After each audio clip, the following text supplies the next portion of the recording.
things. Now listen to our lawyer. You people are saying Onion don't travel to Kenya in such a pleasure. No, he did it. He shared the story with me, and I'm sure he shared with some members of the legal team present here tonight. Onion traveled to Kenya in search of safe heaven. They made his stay in the UK so much comfortable.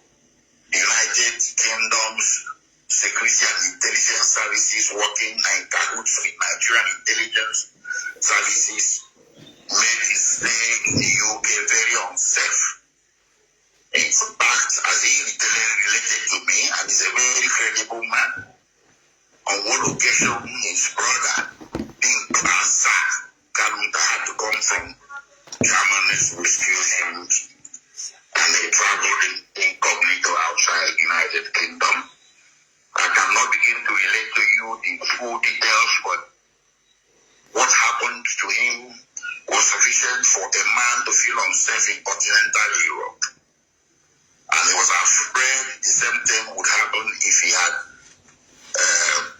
vamoosed North America, Canada, US, and whatnot. So his first protocol was Ethiopia. I'm going to tell you all these things because they are not harmful anymore. These stories couldn't have been told, at the beginning, but now we can tell them safely. It got to a point that the president of Ethiopia had to tell him to leave because he told him he could not protect him anymore. The pressure from Nigerian intelligence services and the Nigerian government using money, using all kinds of diplomatic influence was too much on the Ethiopian government that he reached to the point that it became a presidential intervention or presidential thing about whether he could stay safely in Ethiopia or not. So this rendition could have happened in Ethiopia, but the president of Ethiopia, God bless him, blocked it up to the point that Mazi had to leave for Kenya. So for a little while, he was traversing between Kenya and Ethiopia by road facing the hazards. How much I can greet all of you. Okay, today, I don't have much time. I just want to address this issue. I wanted to do it in the morning. This afternoon again, I saw my wonderful comrade Okuja Biafra. I said, okay, let me just wait a little bit. Why I want to come and clear this, before I do that, I need to thank all Biafrans, Ipob family worldwide, lovers of freedom, sympathizers who sympathize with us in this 30th May. I really want to appreciate all of you. I really want to thank all of you. I want to thank all the countries that have participated in this particular 30th May. Heavily, massively, especially Switzerland, Spain, Germany, Italy, UK, and all the rest, which I will not remember almost all. Cambodia, I saw Australia, and I think South Korea did wonderfully well, and all the rest. I really want to appreciate all of you. The leadership, I think, have delivered their message through the press statement and the memo to congratulate and thank everybody that came around or to involve in that particular 30th May. You can see how peaceful it is. Any other thing coming out now is propaganda. Before I gonna hurt you a bit today.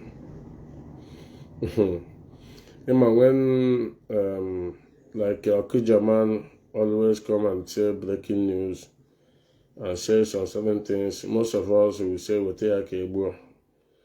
when somebody like Mazi came on air to say some certain things, they will say he's attacking Mazi Nnamdi.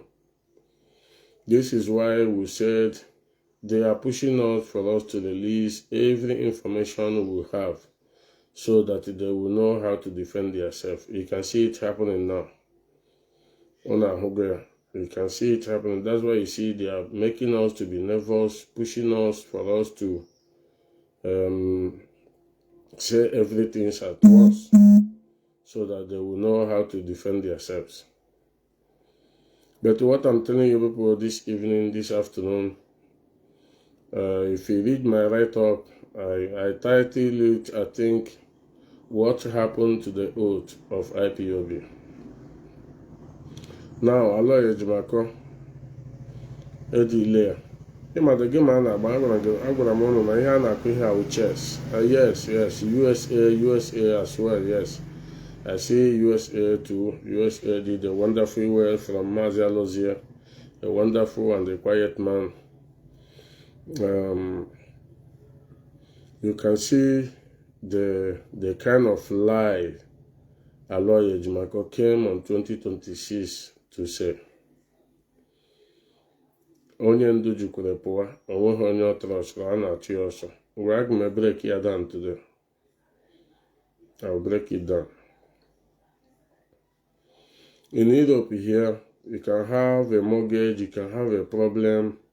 Anybody that is in Western world, the police want to carry you, or CIA, they will come straight to your house and bundle you out. They don't need to invite you. What they did was to invite Mazi Nnamdi in UK for another different thing, which the advice was, go and know why they are calling you. But I don't want to jump this story today.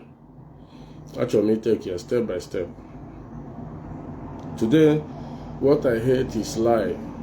Ashi. Ndị a na-atụ ashi ire eziokwu, a na-akpọ ya ashi ire eziokwu. And that's atọ ụtọ si wepụ aghụghọ. Ndị achọghị iwepụ aghụghọ na ihe anyị na-eme. These people. Now, you don't trust the leadership. See a lawyer, what you are saying, that the leadership is Mazi Nnamdi. Leadership is not a plural sentence. How can one person be a leadership? A lawyer, Ejimkor'S na-ajụ gị. Olee otu ofu onye shall we leadership? Now, unu apụtara na-ekwu that you never trust anybody. But Mazi Nnamdi can trust the DOS for appearing in Israel for complete full year, 1 year. Onwe ihe mere ya. They protected him. Ọhụrụ na Chigwai. Nnamdi Kalu nta ahụ, that is, you are talking all this rubbish. When Operator Bandas came to Afarukuibe, Kalu nta gbara also. He bought the available flight ticket to come back to this Europe. He ran away. But this leadership today, DOS, stand firm with the wife, especially the wife. The woman did a wonderful work as a wife in that family. All of them are one Kebrahani labor also. One year, Tarahoshi UK Bia, take here the whole risk to pull out the husband from Nigeria territory. Onwonye ọzọ mere ya na-awụ ụlọ ọrụ Uchechi. He pulled Mazi Nnamdi from Nigeria territory. For him to appear in Israel, I don't want to say about that one. Show me going deep. They protected this man for complete 1 year. Now, Gigazi Badorime. Size you don't trust them. Gina Kalunta. But when we come here to talk about Ethiopia, we deny it and not Ethiopia, no Kenya Koga. You people denied it, no Ethiopia, no propaganda. People like Acharu, Goelo Chukwu, Darlington, all of these charlatans. Nanka dika Osu nebe na ndị evening nọ na Canada. Akwụsị ọ gara igbo onye ego. Ele aha ya, Njideka. Eche m esi Nnamdi Kalu gara igba onye ego. Nke alọ ya kwuru na ọwa onye ego ka ọ gara igba.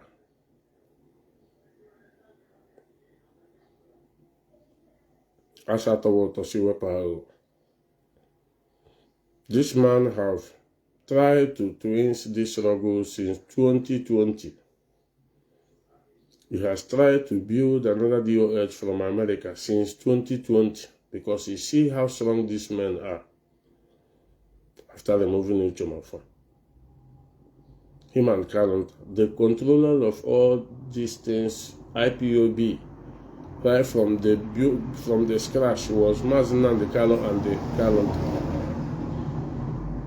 The controller of all them all is these two people. No other person. These two other ones now Kanamam.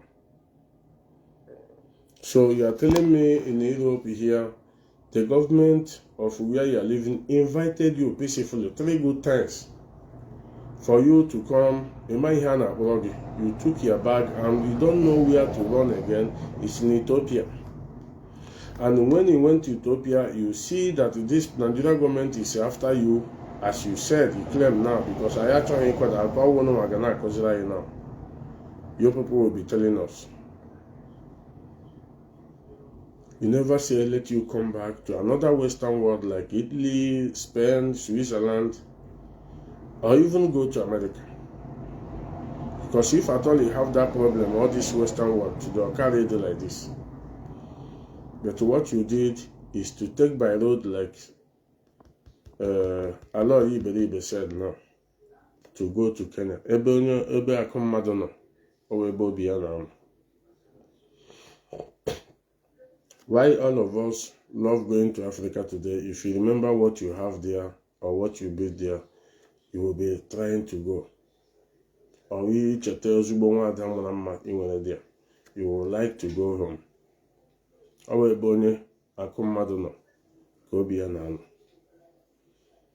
This leadership have tried their best to safeguard, if at all they told at least Mazi Doziem and Mazi Chinasa about this problem of 8 days in Kenya. I keep on saying it, Mazi Nnamdi will not enter Nigeria. Mazi Nnamdi will not enter Nigeria. Do you know only the alert of Mazi Chinasa? Do you know even how many Biafrans that will burst in that airport of Kenya? But today, look at what a lawyer is coming to tell you on social media, that you never trusted the people you are working with. Is it not a double game Mazi Nnamdi and all these people are playing? Who you trust now was her lawyer, Ejimkor'S. Why did you trust Ifeanyi Ejiofor then? Can you hear me? You trust her lawyer, Ejimkor'S, immediately. Why did you trust Ifeanyi Ejimkor'S? Telling him to bring sand for you, he brought Ozokome. After this Yemma, who you can trust now is a lawyer, Ejimkor'S and Maswell. You see the reason why I'm the equal at all to see what power. These people want us to say everything we know about Mazi Nnamdi so that they will know how to defend it. But in you said that the leadership have never secured discharge and acquitted. Not only discharge can have secured. Today, the appeal court, what is he written? Can you hear the idea? Hello, Ejimkor'S, I'm asking you. The appeal court you are appealing today, in that letter, I have the letters, everything on this phone. If not, I will show Biafrans. What did you read there? Or what was written in that letter? You see all of you supporting evil, trying to damage the image of these men, DOS, Nnamdi. These people have fought like men to protect this struggle. I know most of you is like us before that love this family so much. I posted the video of Fine Boy. Some people are telling me, okay, Mazi shopping. In a mess shopping with Ego, can you tell me the handwork of Fine Boy? Can one person tell me Fine Boy shop or a lot of shape yourself? Let me get the correct word. I need to get the correct word. The occupation. His occupation. That shop with Fine Boy, one pant of a lady, he had area more than 200 and something euro, some 180. You can't get something of 20 euro in that shop. And which day did they went to that place? A day before 30th May. And they celebrate in the how people that died for them, for safeguarding this man that is saying today that he never trusted the DOS. We mourn those people that died because of this family. And this family are busy in Western world here in Europe doing shopping with their wives, believing that nothing happened. And all of us are idiots. When you come out here to say it, somebody will tell you you are insulting Mazi Nnamdi Kanu. I will not be part of where you will not be able to call somebody's name, where they will put you shut up your mouth because it's the name of Mazi Nnamdi Kanu. Instead of that, and make you every time, I can run Nigeria. You will not get Biafra from me where you will put your family first and you will still be second citizen of Biafra, as we are suffering in Nigeria today. That is exactly what you want to do to us, you and your family. When I say your family, exclude your wife, you and your siblings. People are afraid today to call your name or to tell you the wrong where you're getting it wrong. But you are very bold to call the name of Etobi, to call the name of Nation Wiko, Teshiran Hanotel. But when you come here to tell you only showing do you are in a Tira, they will say, why should you call the name of Mazi Nnamdi Kanu? Did Mazi Nnamdi Kanu want to play God in this Biafra we are searching for? Or you want to bring peace in Biafra land? I'm asking all of you. Mazi Nnamdi Kanu have Operation Python than 2017. The people that saved Mazi Nnamdi Kanu were this leadership today with their wife. All of them went back on Fanboy and went back on Kalanta. For complete 1 year, only Adrona Israel. And he had that before they granted him that asylum, which for him to go back to London. Did you hear this thing I'm telling you now from the leadership? No, they never say it anywhere. But Aloy and Mazi Nnamdi Kanu will get the audacity to come and tell you that they never trusted anybody. Why did you allow us to be under oath? Why did you allow us to take oath? But where you will trust us is where you want to share money individually in every zone for us to pay diplomatic levy. Your brothers are here now, loitering around in Europe, telling us they are going diplomatic movement. The diplomatic movement Hanaga, Akwanka Hanaga now, na shops, na shopping. When we are mourning people that died in your compound. Ona asemi ihe ọjọọ dị mma.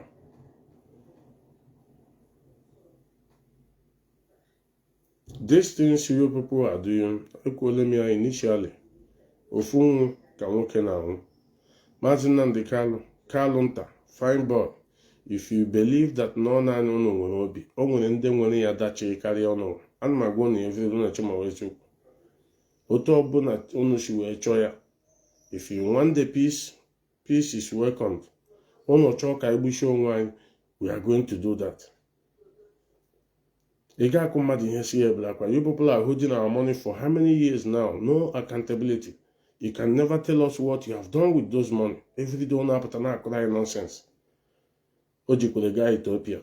Ejimkor'S, somebody who is leading more than 70 million people, who have leaders all over. You are telling me you don't trust one of them, but you trust your brothers. Look at what your brother did to you now. Look at what Kalanta has been is Chinas and Woro that did this thing now, or we dozie him. I don't think that one will be alive. I don't think any of them will be alive today. Biafrans will because of you people. Biafrans will kill all of them. Today, somebody is telling you his fine boy is not worthy to be shopping. Fine boy, that lady, that one here there. Only 6 months, I'm not 6 months. She left that child. I don't think she left that child because the child are not there. to come to Europe. That child, Amoriana Paris. Every 3 months, the woman naga antenatal in America. The day she went to deliver, the flight Ibuhanaga, na flight. They need to have transit in France. France. Tell me the work of fine boy. A governor of any state in Biafra land, maybe that kind of expenses, fine boy name. I don't know whether you people are getting me. A governor of a state, maybe this kind of expenses, fine boy name. Una no kwanelia na support ihe ọjọọ. While I will see many of you in Biafra land who is crying even for ordinary 10,000 naira. And somebody is holding your life ransom. Diplomatically holding your life ransom. Somebody who promised us that he said it on court. Be fearless in front of your enemy. But when he reach in front of Mazi Nnamdi and his family, don't be fear, don't even say it, don't go there.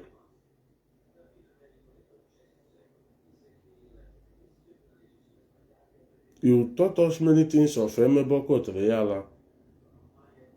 Be a warrior in front of your enemies. But when you come to your own family, nobody should go there.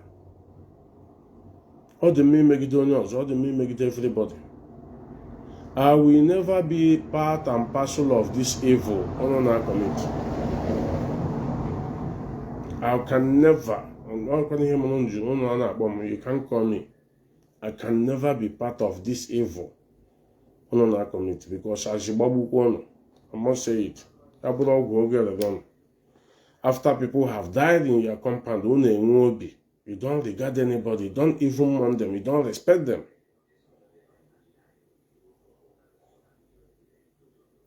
Today, you put many people in problem.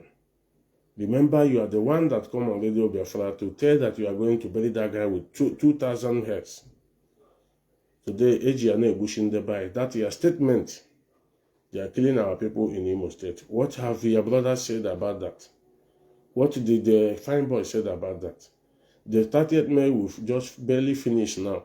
What statement or press release have you people made for it?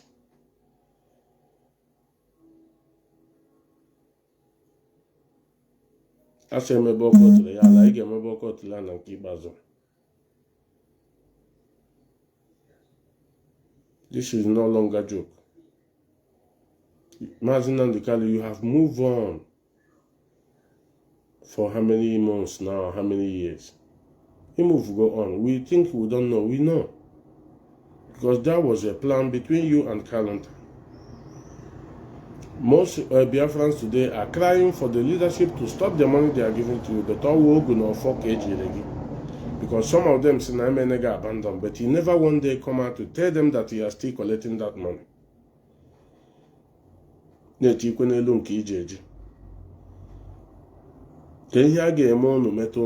are we going to do to keep peace in this particular evil atrocities?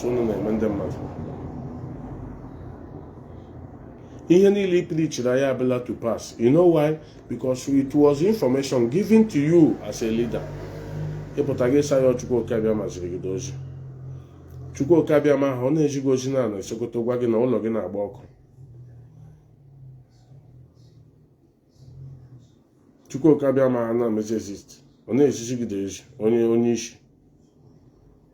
people are dying, people are mourning, people are crying for what your brothers and you are doing to them.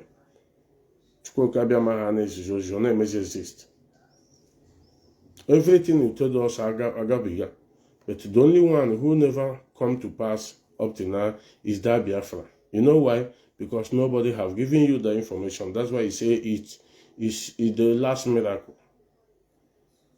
And when you get that information, you are not aware, you don't know when Biafra is going to come. If they have given you the information, I don't want to call names. As Ejimkor'S must send you to do that.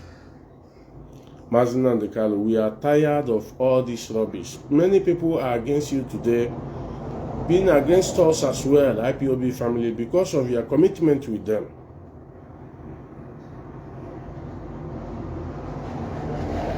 Lord Nnamdi came to see you. It was very fine until he started saying the truth about you people. He became a bad woman. That Lord Nnamdi became, but when he was in court shouting for your release, it was a good woman. Always one matter. But when he talk about your family, your brothers, he become a bad woman. Today again, all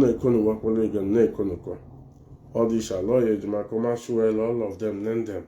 They are making a lot of money, hell fucking money, in the name of this struggle. And they are not taking it serious. When they go home, they laughed. They will laugh. They want you to be there even forever so that they will continue making their money.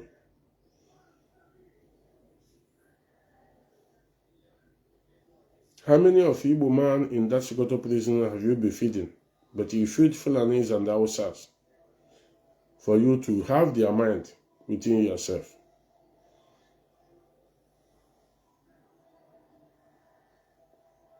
We have cried for 5 good years, which you know the truth. You believe that he will not be that chair. After holding our money, after holding us ransom, after putting our life in risk, we can't go home freely because of your commitment and fine boy and the calendar.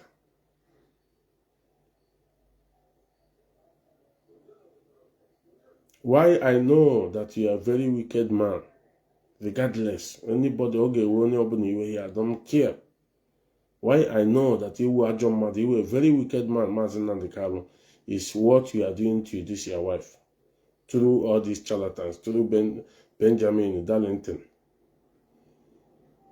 You are more than deadly than Muhammad Buhari. If you get this Biafra under you, all of us are doomed, are gone. If you see this Biafra, if you get it, cut to this place, keep it for future record. If you get this Biafra under Mazi Nnamdi family, about all of us are doomed forever.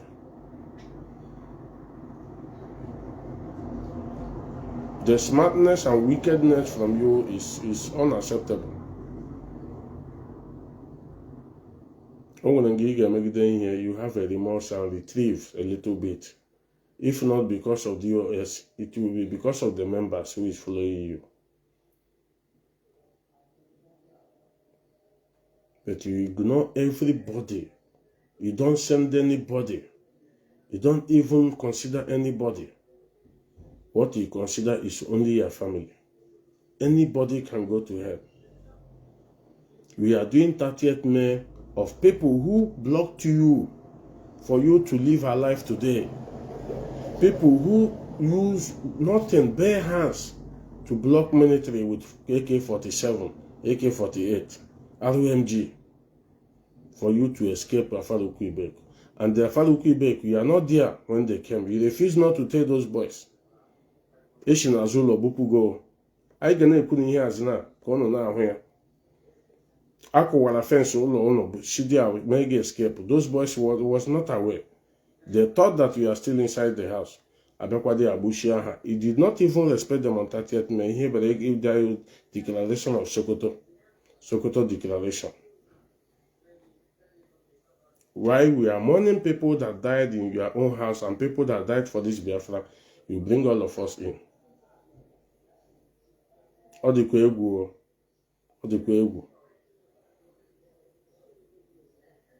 You think you can intimidate all of us every time.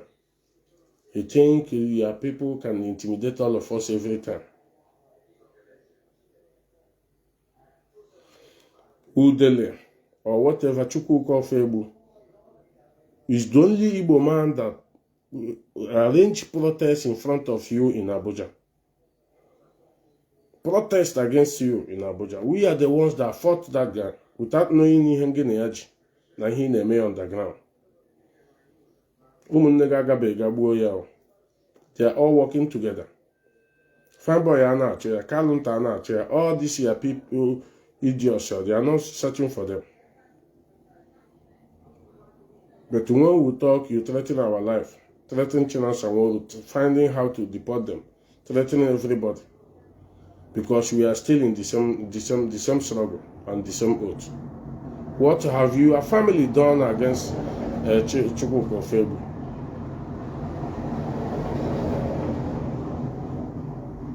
Why I'm very angry with that guy is because he needs to know that I was really. Whether only of you like it here or you leave it. Now we are waking up. We are all be doomed for years. He put us together with them. If you want to tackle the family, and leave IPOB family. Leave IPOB, people then when hear me, who doesn't know what is really going on. Leave what out of the way.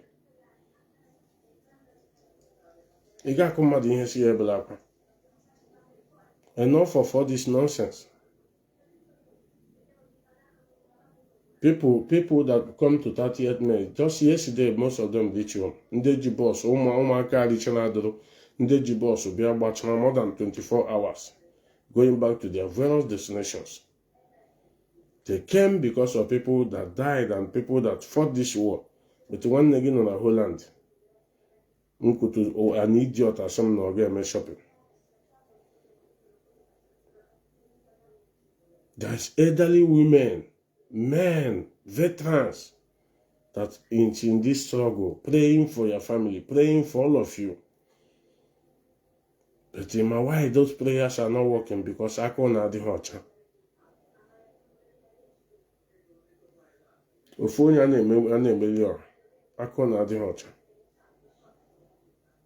If you don't use anybody, you don't give them money. You must use people before you give them money. This struggle name.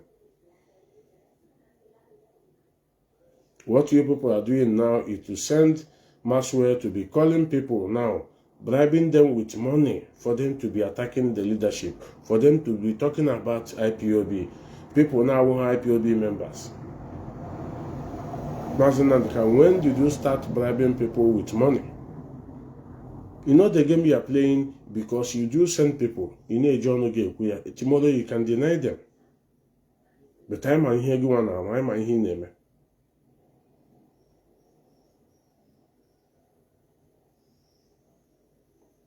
You see this struggle, you see this thing, as far as people have died for this thing, all these here messages of go and join Nigerian politics, make Nigeria to be better again.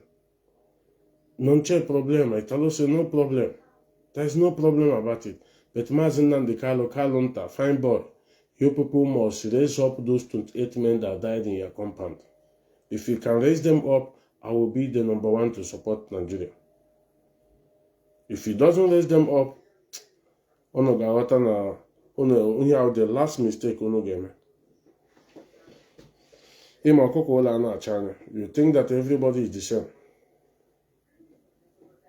You bring out men that is in their own, facing their lives, facing their future. You bring us out here to use us and dump us anytime you people want. Putting our lives in danger. Time are coming rapidly.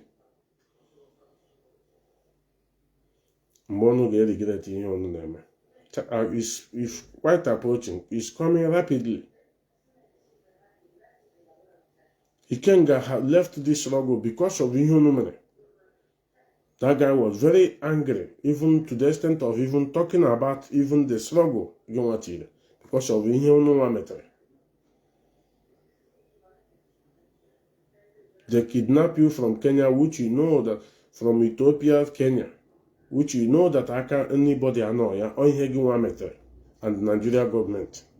And they want to kill men, I can't your child. You never one day send a message to say, leave this man.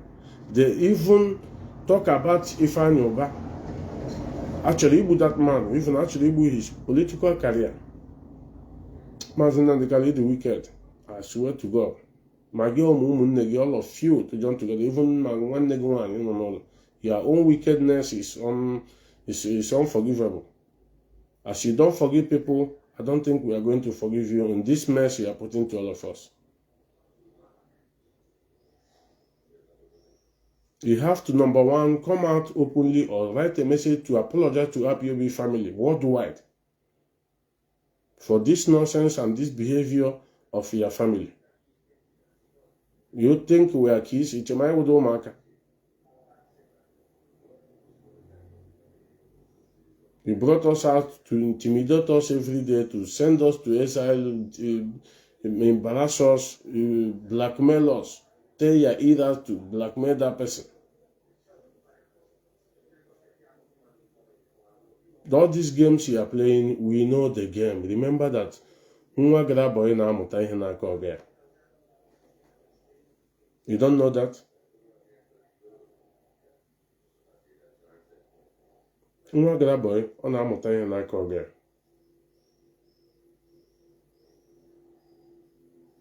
Before any acceptance or anything accept from you, you must apologize to this humble family. Worldwide, all of them. Because you have Nnamdi with a BP Makago. Nnamdi really Makago, Makaya family.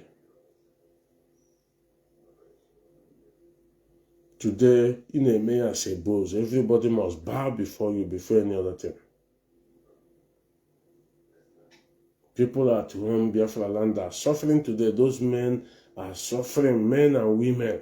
There is no single beautiful lady in this struggle. Nke ọ bụla unu nwetara aka unu arụbishie ya, ma unu ji ha eme sacrifice. Nke ọ bụla unu kpatara aka ya banye gị n'aka fine boy ara ya gwogwo. Ya banyezie n'aka gị nke gị wee ga-eji Chukwu oke abịa ma sị na ọwụ ya madire gị. Because of your position, they will believe you. Gị were ha gbaa dankasịwa.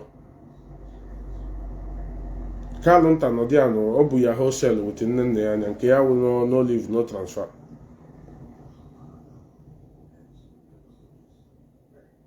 And you think all of us will keep quiet forever? If you know anybody who never loved you and protected you in this struggle, is that Chinasa Nworo, which you know. Only ọbụla this struggle love more than that guy. I can bet anybody. Regardless.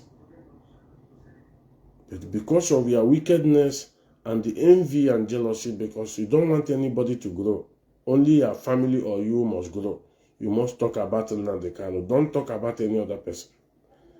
That's why you want to eliminate him and you want to paint him red and yellow. But what I want to tell you, you see this palm? That's why in Europe you come, they say thumbprint. You thumbprint, you see that your own is different from others. You can never close the destiny of that guy. You can never. Mazi Nnamdi. No need. You are pursuing shadow. You can never close the destiny of that guy. You can never. Look at the message you are sending to a lawyer. Ejimkor'S achụwara gị ọsọ. Kishi from London. Nwunye ga amakwa ọsọ ndị ahụ. Mgbe e nyere gị advice ahụ, nwunye ga nyere gị advice, you didn't listen. Ka gbapụ nwezi ebe ọzọ ị ga-aga ịgawa Kenya. Mee nwaanyị invite dị ya. Ọ na-akọ ọdụrụ ime. Abịazie na họteelụ mana na ọ ga-enọ. Gwazie gị nke a. Iji flight gị isizie road gbara gawa Kenya. Enwe ebe ọzọ ị ga-aga. Gị gbara gawa Kenya. Esizie Kenya bulata gị na ndị. Ụnọ na-akọdụrụ ụmụaka ihe ndị a. Do you think we are stupid? You don't know that there is professors, intelligent men in this struggle. You don't know that all these people, not my UK, my America, my every country. In my hand,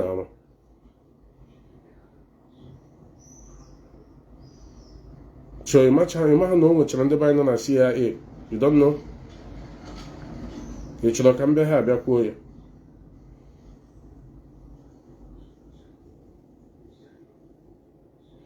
Because of the difficulties and the hatred they hate Biafrans migrated in every part of the country of this surface of the earth. Even if you go in Saudi Arabia today, you will see an Igbo man there. You can see. The other day I was watching this man they call MC Bishop. Somebody say he's in Iran. Iran, our people are there.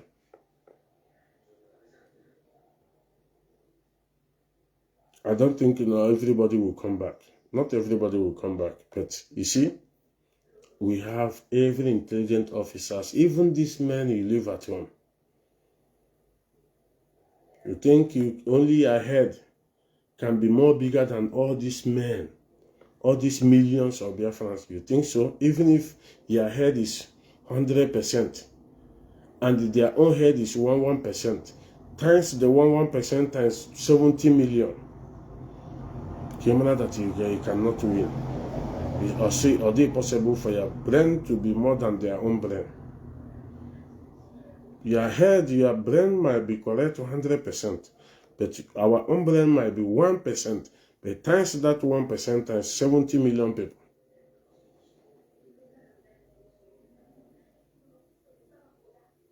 Ishina Sokotogi is yours.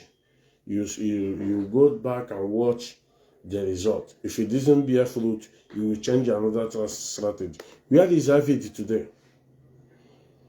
Avid, the same lawyer Ejimkor'S came and brought Avid to you in Sokoto.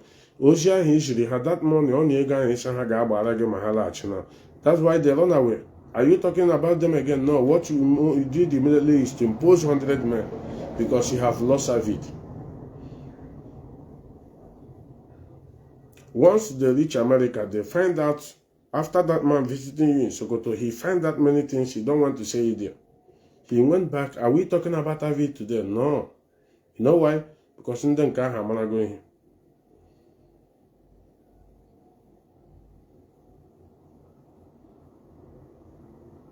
You can't win all the time. You can't confuse people all the time. Anything I'm doing here that is bad, I can't do it forever. One day, somebody must catch me. Somebody must rise up against that evil. One day. We are all human beings. We are bound to make a mistake, but the ability to correct that mistake is what matters. Onion, do you have never in life have ability of correcting your mistakes? You never. Both from Obiudo Obielu, both from Humiomio, both from Uchemo, for these men that came with your heart, this struggle. You think because you are in prison that time in Kuje, commanding Uchemo to be sending our people with bare hands, they are killing them in Impo. You think that you can do the same thing now again for this leadership? Let them be sending boys. As you are putting that blame now to Uchemofo, but nobody knows that no one did Uchemofo when they are on a radio Biafra. Because of his loyalty and respect, that man name Mehenda in Siame. Because of your loyalty Uchemofo wanted to you, Uchemofo was being hated with some of the DOS members. But you will not go and tell them not go and Ethiopia. You are the one that employed Mazi as a deputy head of director of state and the coordinator of all coordinators.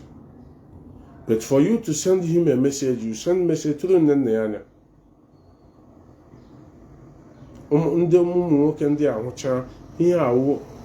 A practicing doctor or a check blood. A lab. Yeah, which a man, when they see all those things, as quite happy, it's not going to maybe this or this men have been enduring.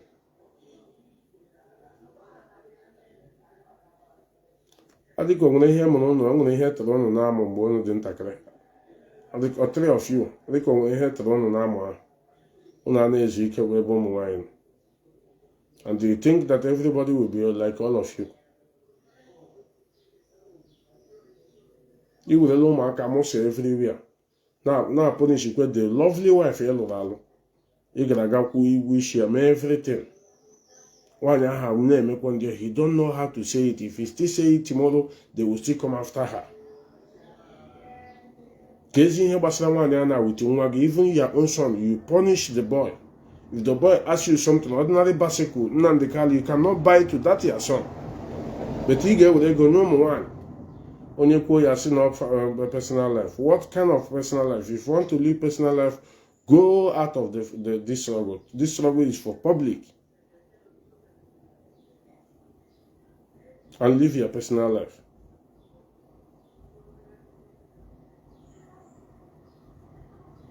You send all these nonsense messages, all these shakuki fine and my channel when we are small. We come out to Nuku Dala. Now Kakuki for Nelecom or Dala God. Kidi then allow Ejimkor'S Akora. Let me hear him banner here. Let me play it a little bit. Let me play. Road facing the hazards of road accident and armed robbers and marauders until he entered Kenya on that very during that fateful period in May of 2021. And he settled briefly Kenya to get back himself. Remember, this was a man that had to lead from the front. This was a man leading a freedom movement that numbers religions. This was a man that had to be on Radio Biafra to broadcast. This was a man that had to be in several. Mazi Nnamdi Kanu, because of this Radio Biafra, Ichopudo Miomio, Chopoga Iruanya.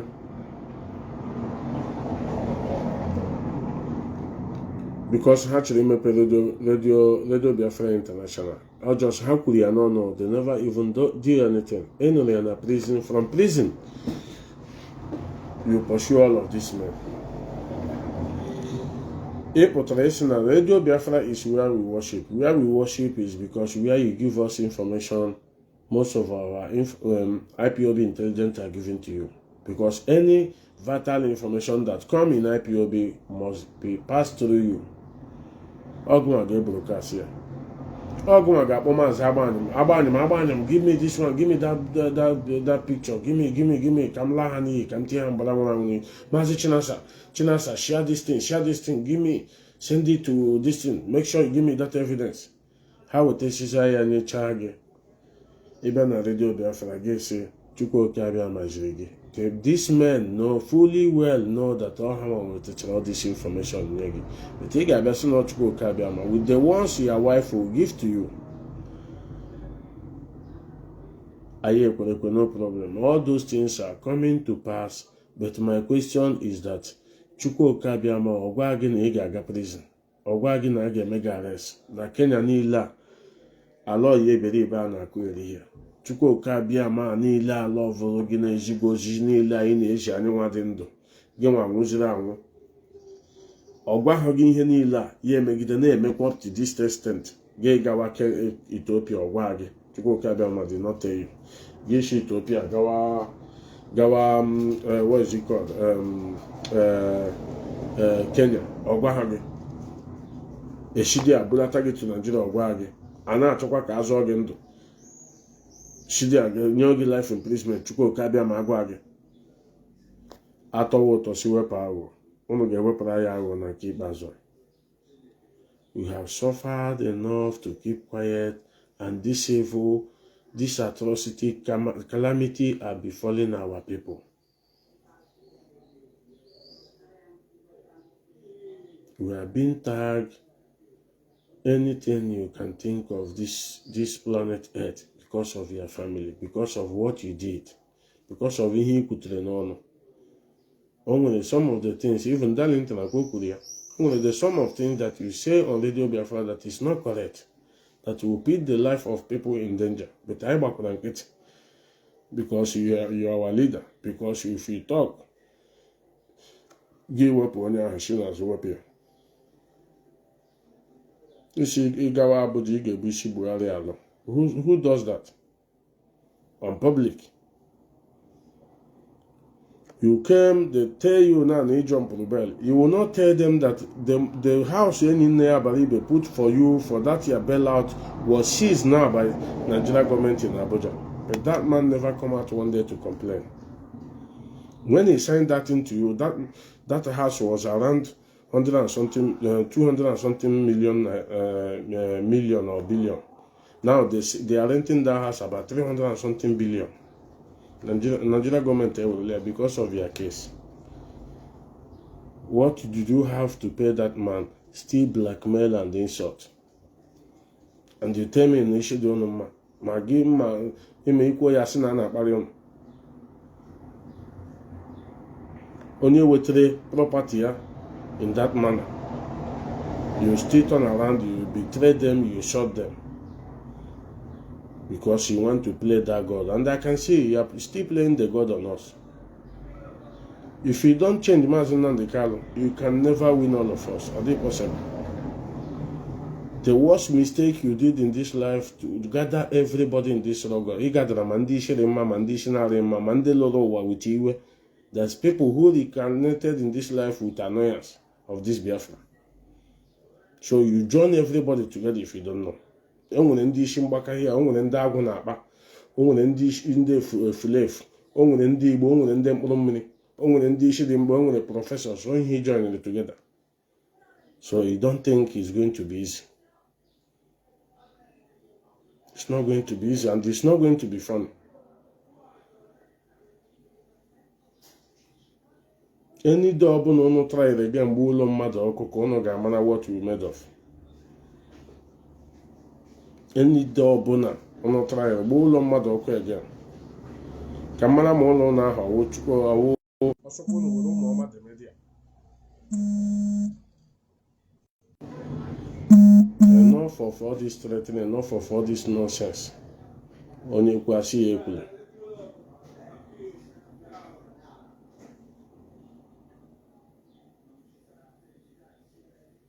Ejiofor, you betrayed Ejiofor today. You use Ejiofor account to collect over $200 and something million. That money lasted 1 week in Ejiofor account, 2 weeks. Oh, fine boy, so one them say send their $60,000 ever. $60,000 to them. Send their 40,000 to Adanegi. Send their 30,000 to Kalonta. No, you begged him for him to use his account to collect that money. That man here with a company account here because of the leader and the kind heart. Do you know how much money Ejiofor collected on behalf of you in a beg? What did you use to pay that man to the betrayer from your brothers and you? And the Gicha Mamma Banket, I'm not again going to betray you. I will say the truth. I will say the truth. I'm not going to keep quiet. The only thing I know, I will not insult you. I will not do that. We can never do that. But you see that truth, what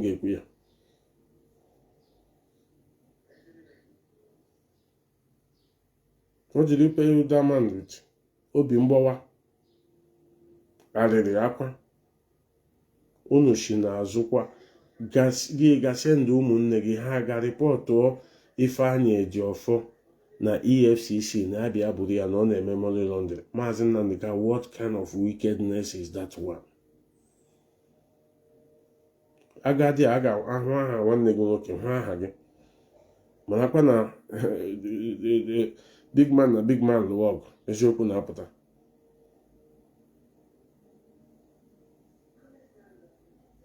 When they come to Ejiofor, they will still tell Ejiofor one truth or the other. Kenya mere gị n'ụwa iji iwepụtara ESN, you want to still destroy them, you want to blackmail all those boys. The first thing you did after having access of Mazi Nnamdi and ESN was to tell them to go and hand over their ammunition to the chiefs and the Ndeze n'obodo. Ụmụaka ha sị gị mba, ọ ihe ọjọọ ha mere gị, and you never give them reason for that. The first thing, the second one he did again was to tell Nnamdi to be removing those money that these people are criminals. They will say, oh, that was the why Nnamdi remove every money. You are the one that gave that order. As you send them all those things, they don't respect any other person again.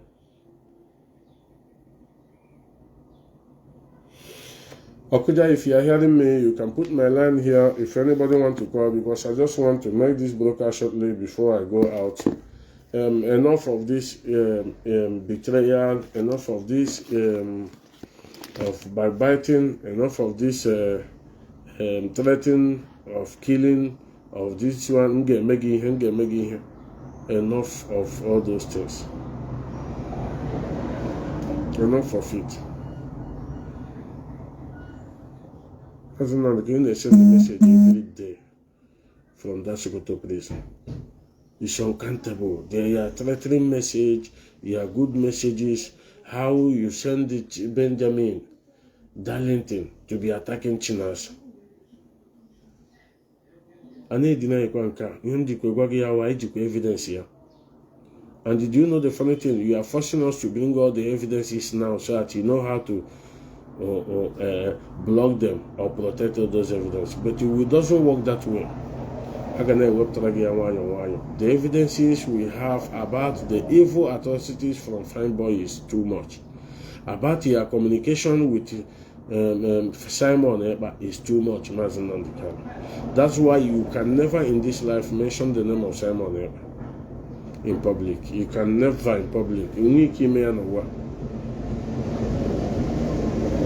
Your commitment with Simon Eba, the evidences we have it from A to Z. From how even there for my remember that you have made the Bumaya to be more angry. So what really happened.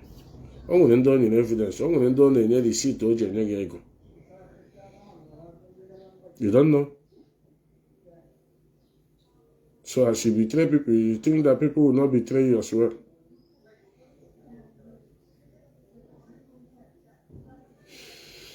What I'm saying today is that Mazi Nnamdi have moved on his own life. He's no longer interested in IPOB. Take it or leave it. He knows that he cannot recover the mess he has done or the damages he has caused in this struggle. It is very hard for him to recover. But if it at all is about his release of Mazi Nnamdi, we are going to still push for his release. We'll be pushing it because Ayaga happened in the Fulani. And make clear all the time. But you see, these atrocities, the man have moved on with his family. And I'm promising you, all of you, from now till January, you will see the difference of IPOB under the DOS and the IPOB Mazi Nnamdi have been pursuing since 2012 to date. Within few years, you will see the difference. They have delayed us so much. They have drawn us back so much because of their propaganda blackmails. But you will see the difference very, very soon. Also, are very, very easy to get Biafra. Very, very easy. The only thing they use Arurala. Prolonging it so that money will be coming. Money will be coming. Do you remember 2019 when Mazi Nnamdi told you that that if we push more harder now, Biafra will come? Now, when they caught Mazi Nnamdi, where did he push that in? How many countries have come to talk about us boldly? If not all these charlatans, all these mayors. We talk people that matters. As the kind of bigger organization we are, we don't talk about mayors here. We don't talk about local government. With the kind of organization we have, my dear, people that are supposed to be talking about this struggle is, if lesser, the least of them will be a vice president of a country. Not the press, or Bruce Fem, or John Arnold. Those are journalists.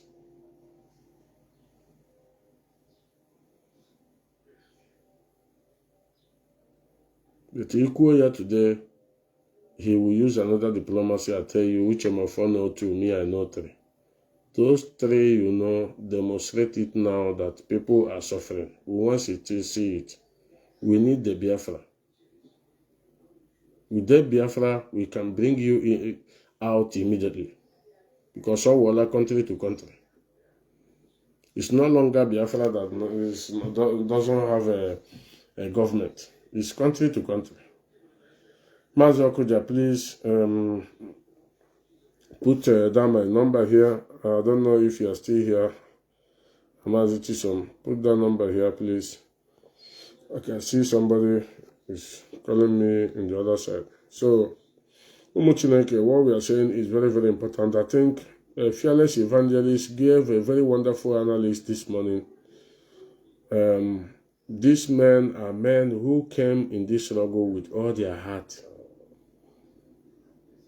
This man is men who came for what they believe. There is old men in this struggle who respect Mazi Nnamdi Kanu, Onyendusa. Do you think Mazi Nnamdi Kanu is the senior of the national coordinator of Dublin, Ireland? You think so? You think that Mazi Nnamdi Kanu is the senior of the national coordinator of, or even a European rep, or Mazi Edoziem? You think now you want to, but they respect him because he's a leader. They collect the insult from him. They collect the humiliation from him because he's a leader. But today, what the family of Nnamdi Kanu is paying them back is betrayal and how to kill them and eliminate all of them.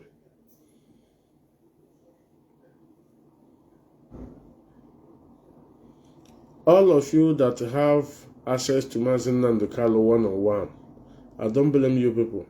This is the people who are today attacking Azayoba. I can see somebody writing evil against Azayoba. And you call yourself a former national coordinator of Italy. Since you traveled to London, you have never attended to any meeting. You said you are not doing it again. I don't know why you have so much interest again. But all the same people when they betray you when you are traveling, they remove you from your back in Kalonta and put to Romano Sogo. If you don't know, ono gewe pake we no fe tonda ababushono. Ihe afa akubu ono mbere all of you. That time you were Korea, I would channel get to DOS, channel get to Abanim, no young woman is them that cause it. But you are now, you fully know that all Kalonta the Romano Sogo, removing you because you travel to the UK without telling you. Eboge bubo. Nijikweri 8,000, Nijikweri Enka. But today you will be bold to call an deputy European rep, Amami Hena Boyadia. Iruanya, why I'm telling you this, and what you don't know, it's better for you to stay out of this mess before I will bring you a picture here and I will show the world the kind of game you are playing. Why I'm saying this in now, I do say it at all to see what power. Since you have been in the UK, you never attended meeting, you don't go to Ipob family again because of what you believe, because of him again. But today, you are cursing some people. You are saying you love Nnamdi Kanu more than others. Love him, we love him as well. But don't because of him to insult anybody, because all of us will be insulted here.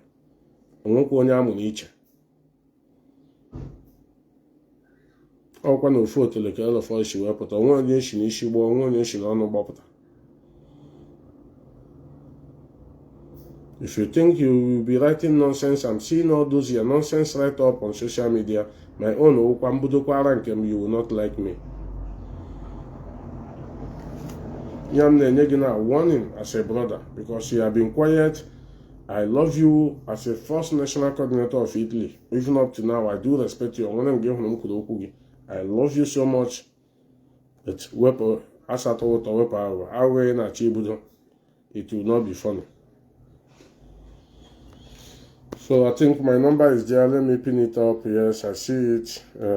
If you want to call, please call in before I finish this message of Aloy Ejimkor'S, let me go back again. Price. Now listen to Aloy Ejimkor'S. You people are saying we didn't travel to Kenya in such a pleasure. No, he didn't.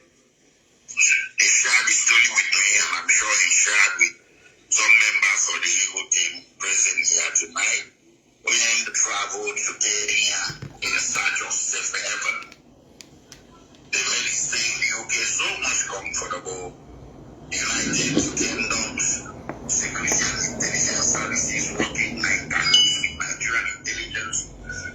This made his stay in the UK very unsafe. In fact, as he related to me, and he's a very credible man, on one occasion his brother, being Kanu'S, had to come from Germany to rescue him, and they traveled incognito outside United Kingdom. I cannot begin to relate to you the full details, but what happened to him was sufficient for a man to feel unsafe in continental Europe. And he was afraid the same thing would happen if he had vamoosed North America, Canada, US, and whatnot. So his first protocol was Ethiopia. I'm going to tell you all these things because they are not harmful anymore. These stories couldn't have been told, Here, damage control. I'm going to tell this story because it's not harmful anymore. The damage control. But when the leaders are saying it, when somebody like Oguja is saying it, it's harmful, okay? It's an insult. You see that hotel K1 club, that one. You may call in Ethiopia over there now. I can go in Kenya. I got call your phone.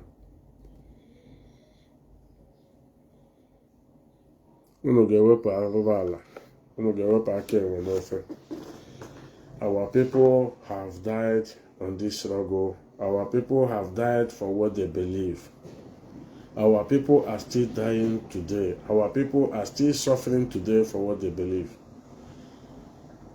And you think people like us will keep quiet? I don't think it's possible. Any day, I don't know, because the only thing important here is money. But the important thing here is the ability to take correction. You never wanted to take any correction, Mazi and the crowd.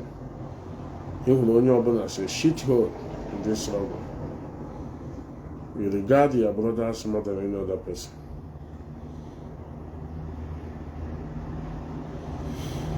The number is there because in the next 10 minutes I will shut down the broadcast. Because most of you will not know why we sound this way. Most of you will never know why we sound this way. These people, Mazi has said after 30th May that a lot of attack will come. Damage control will come. It's starting gradually. This Sokoto declaration have more than 5 dimension. They are bringing it out small. So they are bringing in here how many now damage control. Let us finish it. The beginning, but now we can tell them safely. It got to a point that the president of Ethiopia had to tell him to leave because he told him he could not protect him anymore. We get the point. We get to the point, the president of Ethiopia, underline that, the president of Ethiopia told him to leave, that he can't protect him anymore. But Okoja Brabani on breaking news. And when I hear Aloy Ejimkor'S kwuru here now, Okoja kwuru dị different. I'm asking.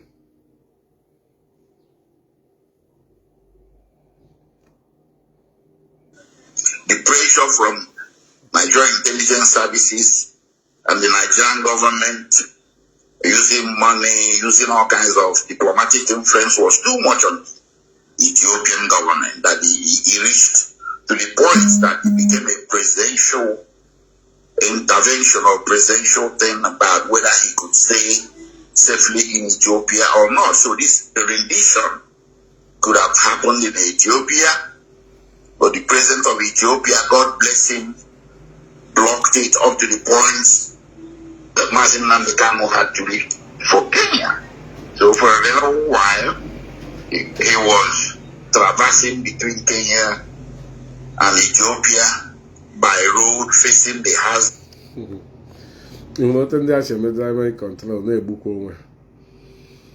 You know what they are damage control, no book over. The indigenous people of Biafra leader of 70 million people, as he claimed, Mezra Ethiopia, yes, he's here by road. Now I got Kenya, dodging all the checkpoint, all the bullet, all the this one. Oh no, no, become.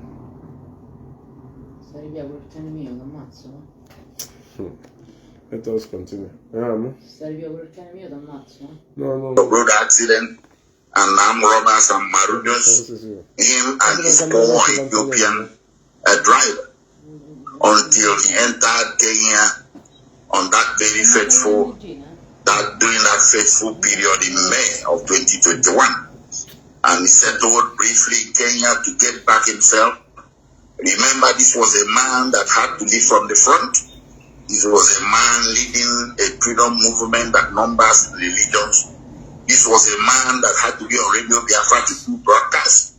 This was a man that had to be in several Zoom meetings and all kinds of social media networks and, filled hundreds of calls, in the thousands every day on WhatsApp.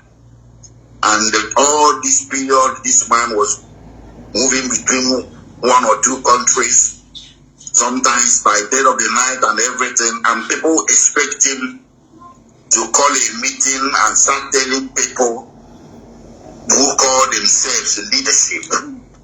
I don't know what they mean by that leadership. Do you have a supreme leader and leadership different from the leadership? No. That damage control. I don't know what they mean by the leadership. But in my way, these people would do very foolish and stupid. Forgetting that Mazi Nnamdi, before he was jailed in the court of law, they asked him who is taking the concern or the activities of Ipob as it stands now. He said the leadership, the DOS, is seeing day by day activities of the leader of Ipob. But only Ocean now, who are law Yadikokri. That's the Sigi Ogapala school, also gives now, or Mazi, the meaning of leadership and the supreme leader. Allah, you are not an Ipob member, so you will not understand. I don't blame you for that. You are trying to do damage control, but the damage control will go work. Or work at all, or daba. If you want to do this kind of damage control, only get near how the hardened criminal is Darlington now. Mazi Nnamdi kwesịrị ime onye o kwesịrị inye ụdị ihe. He's supposed to give it Darlington. He's the hardened criminal. Not the people like you. Like this mess ha na-enye Njideka ya na-eme. We keep the records of ihe Njideka kwuru n'ọnụ. Ọwa anyị nwakwuru. Na ibudokwele nke gị na ịchọkwuru ikwuchakwa echi, you people will come to DOS. Unu atagiala ha SDOS. Unu asị unu move ole forward. Nnamdi so move ole forward. Kalunta so move kwena anọ forward. Unu anọrọkwa stagnant, nọrọkwa one place. I don't know ma unu nwa ka Methuselah hụrụ o ji si na Ipob no stagnant. We are not stagnant. We are doing the needful. We are moving forward. So maybe all unu nwa ka Methuselah na refer all those things. They protected you on 2017, the Python dance, removing you from the Afari Ibeku down to African country to Israel. Nobody heard about it for complete 1 good year. And they protected you. They opened the ESN with you, and those boys was intact. Nobody, no gun or bullet have been lost or been betrayed from Chinasa or Edoziem or anybody. Hello, you think that you can come to IPOB now? Or Mazi Nnamdi, you think that because you have decided what to do now you don't trust them again, but you take your life and trust it in the hands of women, like your secretary in America. Do you know what that girl said about you? Do you know what that girl? Can you tell us the day we are going to review those things that is not true? But you can trust a lady, a small girl for that nature, to tell important messages, important information, but you cannot trust a single man, even a national coordinator, or even ordinary Zoom members, because your brother know them all, and then he know teacher no teacher. You don't trust any of them. You think you can trust them. But you can trust them by asking them money every day. You can trust us by telling us, from sending in Nnamdi to be asking us my own money, mpata ya mee nye gị by force. Nye gị na Nnamdi Chineke ga-agba ọkụ. Amadioha pụa ga-abụ gị ọkụ with Nnamdi. If Amadioha did not punish you as a woman, Mamara why your pata ya, and don't punish you already. Today ka m ga-abụ gị ọnụ nke gị. If Amadioha agbara n'ọnụ ala Igbo niile na-abụ oge nwa nwaanyị ọnụ, gị mara na ya awụghị ndị Igbo. Gị mara na ya awụghị ndị Igbo. Because all of you are disgrace to what we are doing. All of you have messed everything up. Mazi Nnamdi cannot trust anybody in the leadership, but he can trust them by requesting money every day, by calling them criminals, let them give him his money, always going. For 5 years now, they have been paying for the school fees of his son, taking care of the family. If he asks Nnamdi, he will tell you it's my money. Who told you it's your money? Koto Shiwure Gogi.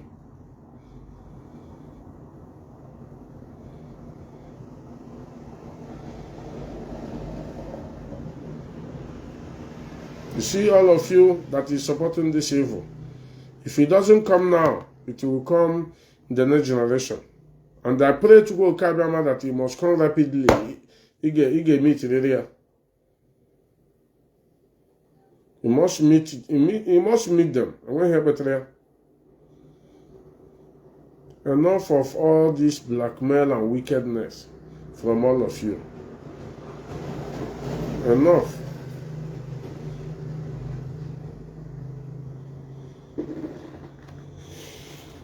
Like I said, the number is open. Let me finish this, and I think it remains a little small. Leadership is Mazi Nnamdi, and we're expecting to start broadcasting to you people that cannot keep your mouth shut, that go to social media to blackmail people.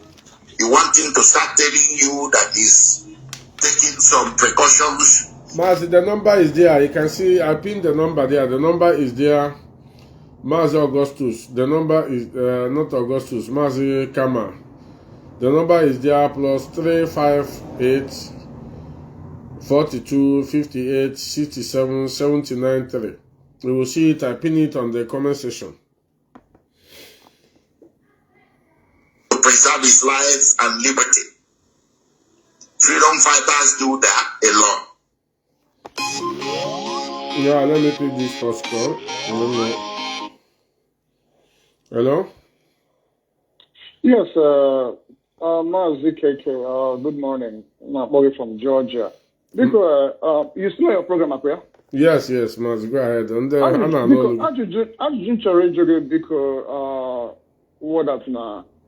so what happens to the accusation labeled to the DOS? So that from Ekperimahana for Kanu and the idiot Atronga na Finland, so his useless, gullible followers that was accusing the DOS that they sold Onyendu. Then what happens to that? Mazi, nothing happened to that. These people know the game they are playing. Let me tell you one thing. Even to be honest with you, man, this our struggle. Sometimes he look at the thing, give you that now this is not a way of struggle should be, because some a lot of saboteurs in our midst that need to. That's in my heart of hearts. Some of these people now were obstacle in your one. Get where you go. Thing has to question the local so you all go on obstacle. That's a send on your bag send. That's the I got to immediately. I need no obstruction because you need what I got so much. We cannot. Even in the look at it's an insult to us.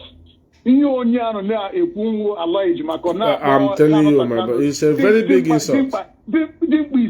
Very big insult. I listen to that and say, "Chai, this one has insulted us so much." So they Scanata would be say they held all these things since 2021, and now the idiots is not bringing it out after so many people has been dead, so many people has been killed. This is what you put a go. Look at what you say, the duo and leadership. What is doing that? We keep our mouth shut. This is an insult. Allah Ejimkor'S has insulted us so much. Mazi, let me give you one. You will continue. Come give one tips now, because somebody like you call. I know you are one of us. You do call for programs. Let me tell you. Here na kai committee. Onwe hala enye ọbụla asị na igburu now. Mazi, this struggle you hate, and all of us know abroad aga buru. Why me and you are still standing tall today talking? Because you have never committed. Believe me. Unu ga-enwe ndidi. Struggle, you always onye jikpo ya struggle, my brother. You are a very intelligent guy. You're supposed to understand. You can Google the meaning of struggle. Onye jikpo ya so we are struggling for it. Ihe ga na-ekele Chineke sef na Biafra enweghị isi for 70% n'aka Nnamdi na ụmụnne ya. Nwanne ebe ahụ ka ọnụ ga-atazi nkewa ahụ. So now self, you need to be happy that all these things are bringing on and are happening today. Believe me. Ihe na-emekwa na na-eji amata ihe. These things happen now for us to learn, for us to forge ahead, for us to put our ass together. And all the mwute o. Even somebody like you, imagine people like us that knows more. I know. Imagine the picture you posted yesterday about this guy and his wife that they went to shopping in France. Mazi, no, in Holland can not France, in Holland. Only one idiot, one young boy, you may have invited. Kalunta Equahabia, young Abbas, actually Sheba Halawa. It's moving. I don't know all yesterday today. But even Gandia na church, even the restaurant these people naga, even the shop on the anaga, and then Abadia, prime ministers, celebrities, Diego, my brother. Ufu panty one, he had area there is one something. Everybody that's in this year, they can this the man America. Here, when they say, oh, I forgot my senior and now. Then I was okay. I'm not going to go with you. I'm not saying him on a Europe, you told me that now. Oh, my place organaga. I'm not no, Mazi, I won't actually mean that. It's not a problem. You will take Kalunta or even Fine Boy. Kalunta not here. Fine boy, you went here, it's not a problem. But him and like I said, okay, everything with the time, yeah. Imagine here, I'm again, if we started saying this in 2021, 2022, nobody will believe us. Do you know that? So him and I did everything with the time, yeah. Believe me. Okay, and Mazi again, okay, all these people not one autopilot. These people,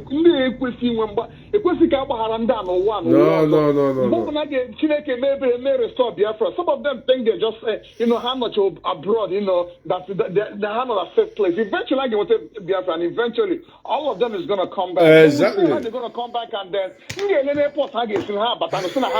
want to go Biafra. They want to come. With all the whole promotions, they're not going to go. Nah, they are not coming back. Believe me, I can tell you they are not coming back. Do you know that there's Israel's citizens here today in Europe? They are answering Italians, Germans, but when you confront them, they will tell you they are not originally Italians. They are from Israel. I came to find out that ihe a ndị sabo na-ekweghị so ndị Israel ala. Ihe a ndị sabo enyere ego, they now migrated here, have another second, fourth generation here, and so on. So otu ahụ ka ọ ga-adịkwa na Biafra. You will see somebody in 100 years to come. Ya gwa gị na ọ wụ onye Biafra, but na Ọlanwụzi. That's true. That's true. I know what I'm telling you. This guy on Napo, Keunapwe. In case they will ka onye amamunye mana country ni we to waste na what you are about. That's one thing that now the way Biafra, the way his religion, which is Christianity, that he prefers Christianity to religion. This is the mentality of an idiot in America here. This is the way he reasons. Now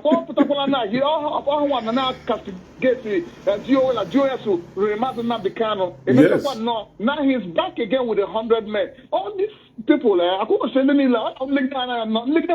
Motor's contribution they make every weekend. And I'm thinking this people, I don't know what the money is in my appear on TV. What's doing that one by one? That one can your cool. Because one time, I don't go lie to you. Yeah, it caused so much damage to us. So much damage. So much, Mazi, so much. Thank you so much. Mazi, thank you, sir. Thank you very much, There caused so much damage to us, so much damage, like our brother from Georgia said, so much damage, so much damage. You know, most of them will come around and tell you, if Biafra come, I will come back. Who are you to tell me? One day, there is many Israeli citizens today who could not go back to Israel. You know why? Because their own sabotage is like the sabotage of Methuselah, Darlington, Paul Achebe, Simon Eber, and in the autopilot. They know the fear alone did not allow them to penetrate, not even to come back to join their people. They started living their life here. I know many of them here in Rome today. I know many of them here in Italy today. When you go to ask their sons, you will see their father 80 years, 90 years, 102 years. You will see their sons asking, you will tell them, you people are too rich. What happened? He will tell you, yes, our grandfather have money. This one, he have this shop. When you go deeply to ask them, you will find that they are not real Italian. They are Hebrews. They are Israelis. Ịgakwuo n'ihu ka ị jụọ mụ asị gị hapụ ihe a. Maybe atetro ga-asị gị ghọta na because of the struggle mụnwa nọ na gị ghọtazie na ihe ahụ ndị sabo na-ekwe n'ala. Let me pick this one. Hello? Hello? Onye isi Mazi Keke. Yeah, Mazi Okuja, ndewo, anọkwa m na line o. Ama m. So I made a mistake na that number under before. My attention was called. So however, I made this so now it is going to do something and you can walk keeping the and country just about a minute ago. So they got back now. Okay, Dalia back. I think I have pinned this one too. So you pin is here now. Okay. There. So let me also contribute to you. Go ahead. Go ahead, Mazi. Oh, you see, okay. I'm going to so pin is here now. Yeah, I'm my chair. Okay, I think. Go ahead. I'm going to pin. Okay. Thank you so much for your good job. Now, Warner, I Mazi na more kind of what I. Manankaina wasn't about Eziokwu with Eziokwu. Makarangene Eziokwu Bondo. Now, how are you Jikwaka? We dedicated the US, and that one annoy me, and don't be the good mother. Iman, you put your under mother sige. Nah, are you sure? Man, I know it's my Mazi, no go down online. Mazi, no online. Augustus Okoli. I don't know if I'm the one that you are asking this question or somebody on comment section. Please, where do you belong? Are you with Mazi Nnamdi or not? I don't know, but if it is me you are asking that question, it's very, very simple. I will tell you, I will not belong to what I don't know again. I will belong to the one I know. For now, I don't belong to Mazi Nnamdi until you tell us where he belongs. I think you are okay on that question. I don't belong to Mazi Nnamdi until him himself as a leader will tell us where he belongs. Mazi, continue. Yeah, and there you see, sometimes don't pay attention. The not so coming. Yeah, even on the 30th of May, one of our abroad, on way minute. So, the truth of the matter is that Chukwu Abiyama has begun to vindicate IPOB leadership, and every sincere IPOB, those who come out for this very struggle. That is the reason I always tell them, if the Nigeria government say, let's conduct a vote, the President Nnamdi, the President Biafra, I'm going to choose Biafra 1 million times, because why? Biafra is the only thing that is going to guarantee my freedom, the freedom of my generation. Nnamdi can never guarantee the freedom of my generation. Exactly. So the only thing that will guarantee my freedom and the freedom of my generation is Biafra. And the only thing that's going to guarantee the freedom of Mazi Nnamdi at this very stage, this very situation of ourselves, is Biafra. So those people who are senseless, they can be biased. I call them eye services. We have them in our midst. We still have majority of them in our midst, all pretending to know what freedom is all about. But their actions, you will know that these are the gullible zombies you have in our midst. Just to round it up, Anna Wanere, Abokarisia, or the carrier, I have to go to the IPOB leadership and I want to keep as well. On the other, Nandi, Rujizaka, awareness, and on. They will continue to confess. They will continue to confess. The land of Biafra, we never spared them. We never spared it. After many, many years, today, our Lord Ejimkor'S is now coming out to confess everything you know. And our Lord Ejimkor'S forget one thing, although I'm going to analyze that on my broadcast. That Mazi Nnamdi Kanu'S went to Ethiopia with British passports. So how did Mazi Nnamdi Kanu'S not go by road? For Nnamdi, I'm Kanda Sena to Afia. Mazi, don't worry. You can have breaking news letter, that one. I'm going to get breaking. Yeah,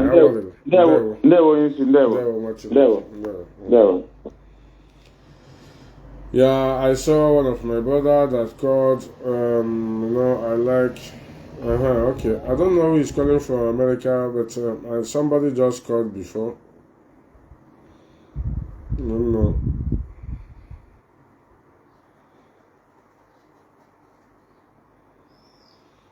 Okay, this is Nigeria number, let me see.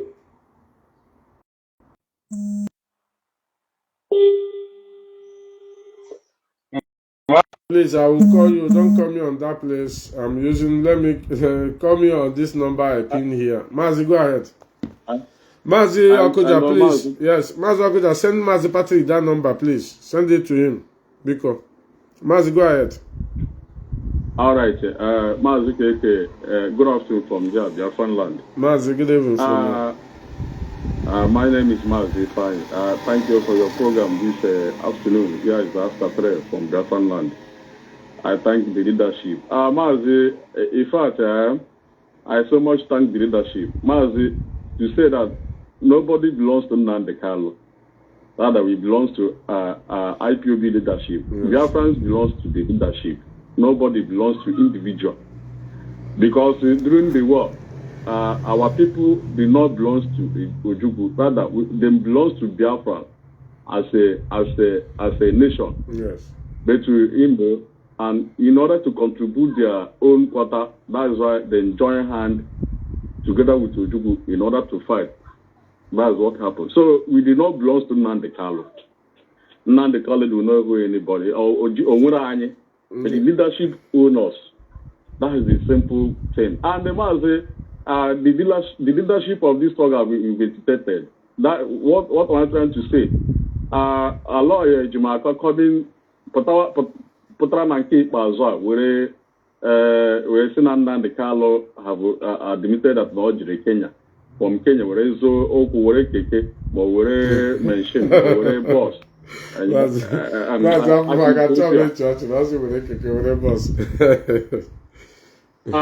don't know where a boss more where no Kadaburi is not borders. Mazi, Iana Boya now, my lord, you could Iana Boya Ashi Rejoku, only a book with Rejoku, only about Rashi.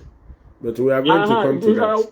Not trash there. I want to trash there. I want to believe it. Yes. I want to believe that I know that no free with the passport. Ya can on Kenya. Now, alloy Berima, Ejimkor'S.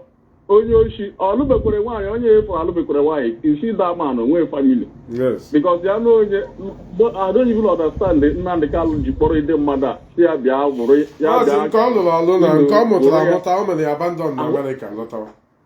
You have a very big son there. When I got the story of this man, which in Abugomu Okija Biafra man, a man from my unit, see all new Rala, all got to me everything about, but not that man will be a chance to call Bia, can we put you in order so that we can send there Okija Biafra man. That man as old as my man is only family. Mpaya onye nwuru asụ na mpaya uru ala na-ekwu na mpaya no this character ịtụwa ndị mmadụ ime gakwuru nwaanyị nọ na be gakwuru nwaanyị dị nwere ọya ka ọ na-arụ nwaanyị ajadu yes ọya that is assignment ịtụ asị ndị onwe family but the one thing is certain in fact Chukwuoke Abiama na-arahụ ụra Chukwuoke Abiama mara these people of DOS now had the innocent in all the activation on the level on Mazi ndị atala ahụ na unu cheki ya na asụ na ọha kidnap Nnamdi asụ ọha mere ihe Mazi from mmanya all the whole IPOB principal officers tụrụ na this 30th of May ọrụ chapụkwara ọrụ from mmanya na ọjị niile na ihe niile atụrụ n'ala ebe Mazi adị na-ejiri ya egwu egwu ikwesịrị ịma na ọmụnwa na mba first n'ala gị ka eme data omenala ọrụ aka ga-arụ agwa ịfụ na-emezi Mazi just a day interval or 2 days na ịfụrụ nke na-eme nna ọ bịagona na-asara ọnụ Mazi aka ga-asara ọnụ asaba even Nnamdi Kanu ga-asapụ n'ọnụ but nevertheless we must continue Biafra must come under this ndewo nwa Chineke ndewo no Mazi Fani, thank you so much. Let me pick another con there. I think Mazi Patrick, I don't know my number America from here. I can't find that number again. Hello, Mazi. Mazi Patrick, in there. I came and I'm on air. I want them to okay, very good. You might be able to say, okay, go ahead. Yes, that is why I'm calling you because I followed your broker briefly now. Do you understand? Yes. So I listened to the what is it called? The analysis of our lawyer Ejimkor'S. Yes. And in front of me, I have the distance between Ethiopia to Nairobi, Kenya. The distance in kilometers, yes, very good. By road, give us that distance because let Biafra say here, please. Give us that distance. By road. Yes. Actually, from Ethiopia to Kenya is 902 miles. And the miles is bigger than kilometers, so 902 miles. Which is about 1,452 kilometers. Okay. So just take up like from Venezia to Napoli. Mazi, you're saying don't say Venezia. You have to go outside Italy. When we want to go Bremen with car from here to Germany, that time we went to Bremen. It was rated 1,000 something kilometer. So there's nowhere you can drive in Italy here unless you want to go from north to end of the south, which is this Lampedusa. That is what I'm saying. From Venezia to Napoli is about 1,000 kilometers. There was extra 452. That is like Mazi. I'm not doubting that Akụkọ Alọ Ejimkor'S Mazi Nnamdi Kanu traveling over 1,460 kilometers is that Mazi Nnamdi Kanu ejighị moto ga ebe ahụ laa Mazi onwe moto o ji wega Mazi, calm down because I'm going somewhere. Okay. You know they have you know, there had been this accusation of using chartered flight. You understand what I'm saying? Yes. Of chartering private jet between these two continents. So, because naturally, they wouldn't have, what Allah Ejimkor'S tried to do is to paint a picture contrary to, you know, so because now really, why is he giving the detail of whether na flight you take or Adina road you take? I don't think that you understand what I'm saying. Mazi, that is what I want to tell you now. I know where you are going. I'm a game in the Abagani. You're supposed to know say na me they talk to you. I will not again wait to the talk to you. Mazi, we know why you talk that in now.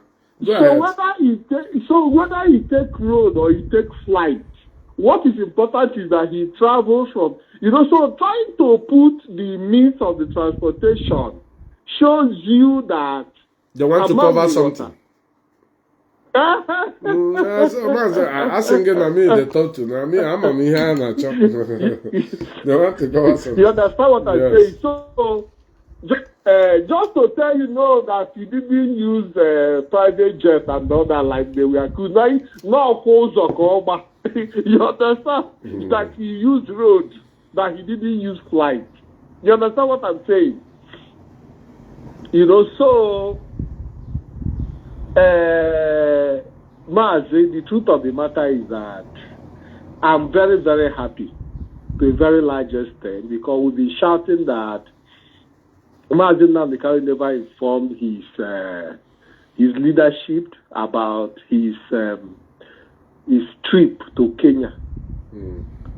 He never informed his leadership about his trip to Kenya. But many of us had the light bam. Mazi, you know why I got annoyed? I wanted to do this broadcast since yesterday night. I can farm now. Even Lotta, because I had been allergic to that name. I lot of me everywhere. Even as you are talking now, I can see yes, that even but you can hear with the antihistaminic. I do always take it without this medicine, no way. Mazi, here will give me well now.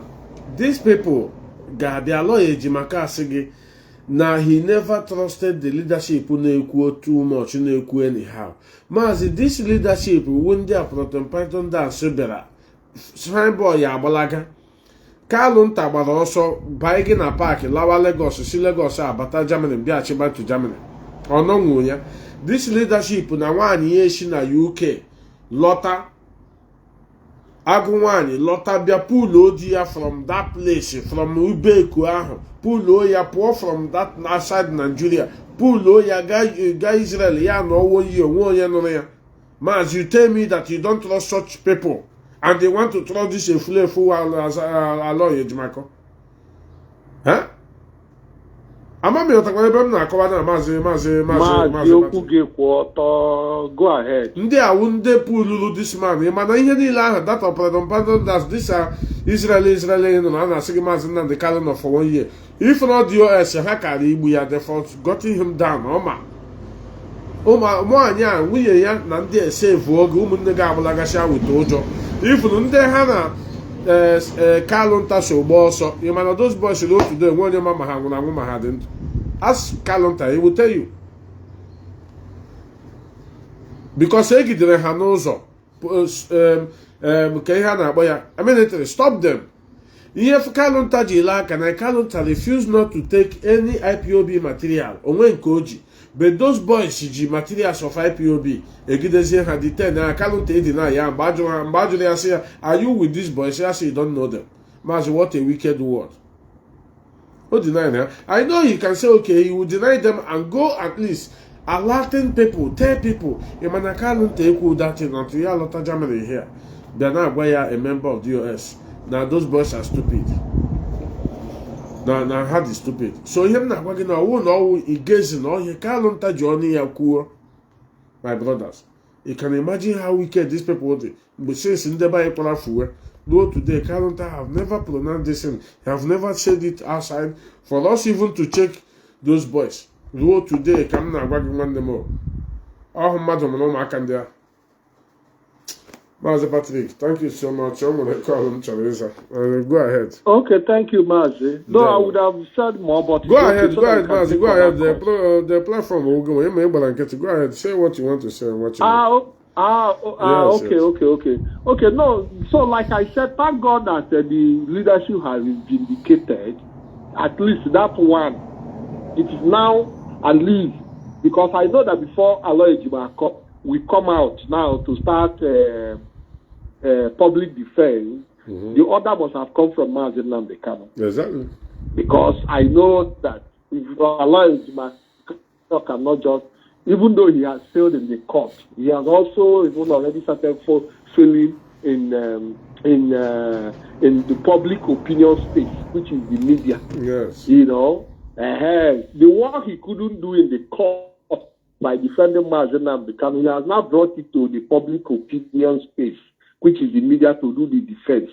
You know, so, and you still see loopholes in most of the things he's saying. Now, Mazi Nnamdi Kanu himself subjected everybody to take oath in IPOB, including myself. Exactly. And the essence of oath taking is to build trust. Now, the question I'm asking Biafrans all over the world is, if the man who is our leader, who subjected us into oath taking, could not say trust us, could not trust the leadership, despite the oath that we took, what makes him think that we are going to trust him? Because they say one good turn deserves another. Exactly. If you cannot trust your leadership, even despite the oath, how do you want the leadership themselves to trust you? And another question is, if you cannot trust the leadership, how do you now extend that trust to ordinary IPOB members? If you don't know what you have, that's a matter of small power, so you cannot trust leadership, which means automatically you cannot trust her, but you want us to trust you. Yes. Mazi, is it done anywhere? Never done anywhere, my brother. That's why I'm very annoyed. I'm leaving Biafra to judge for them. Exactly. So thank you very much. I really appreciate it. Mazi, unu can reach the map at the number from America. I really need to call that number back. But go ahead. You're welcome to the program. Yes. Okay. Wait. Just a minute. Okay. Mazi, go ahead. Guam.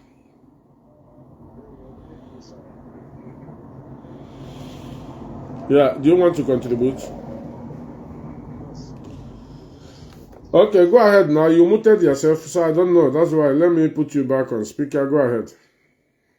Go ahead.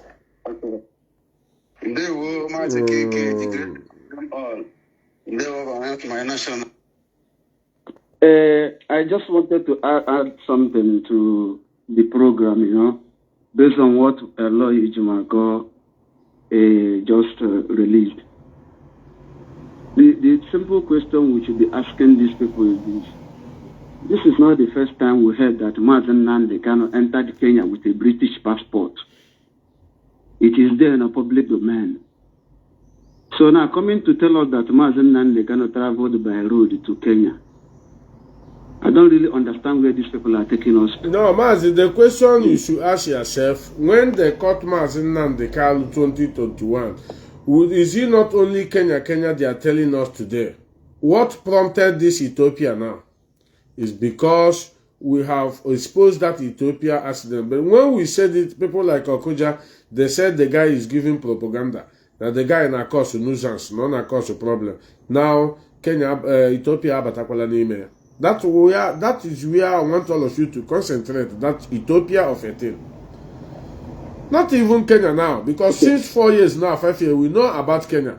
We are what is Ethiopia and Kibaza. Can you hang out with Ethiopia game for the first time? Go ahead. Okay. And secondly, what I wanted to add also as a second point is this.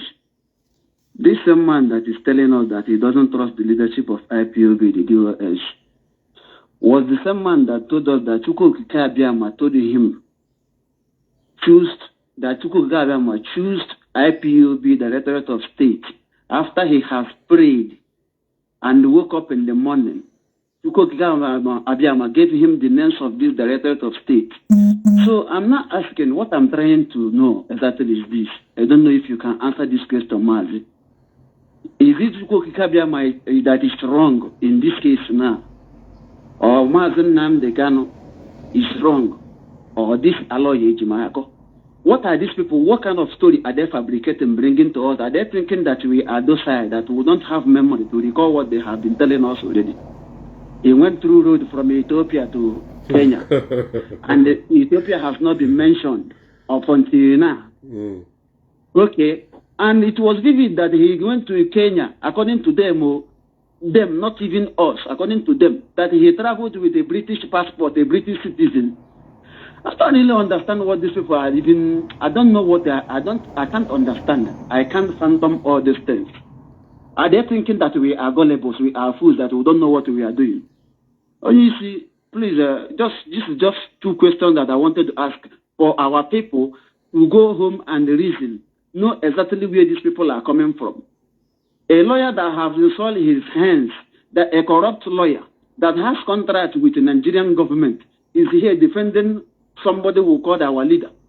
It's for people that called him our leader. I no longer call him my leader. He's no longer my leader. Till tomorrow, Mazi Nnamdi, I don't understand him any longer, so I don't recognize him. I stick my loyalty to the Directorate of State led by Mazi Chike Doziem. That is where I stand. So thank you so much, sir. I will encourage you to always come online like this to make Biafrans to know what is happening. Because when you come online to tell us these things, we are encouraged.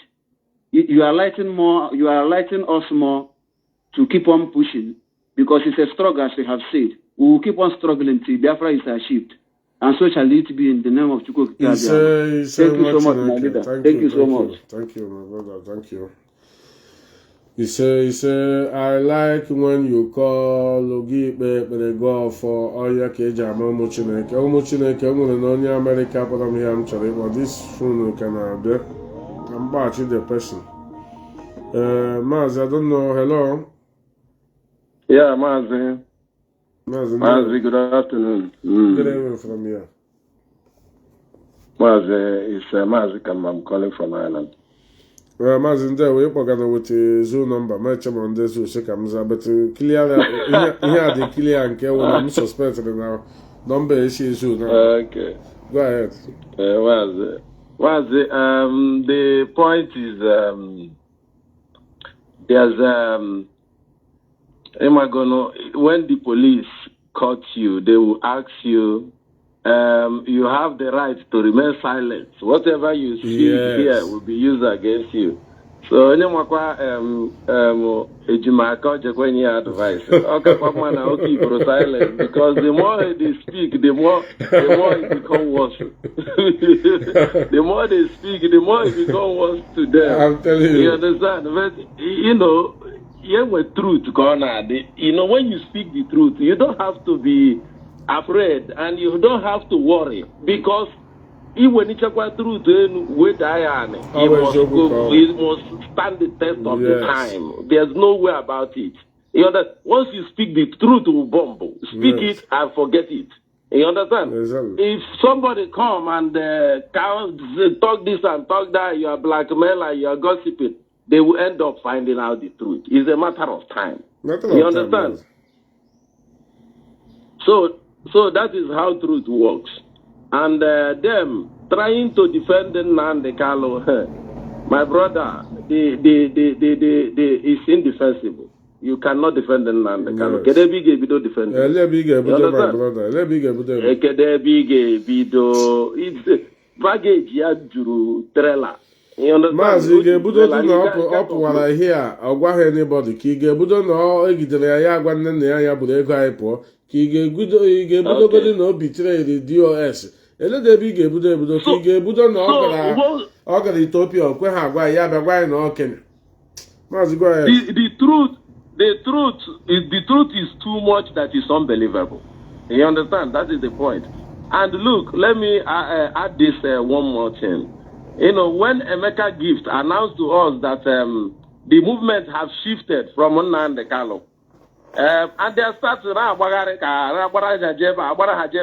shifting the movement to Nnamdi Kanu. Now, we will ask them question, who shifted the movement first?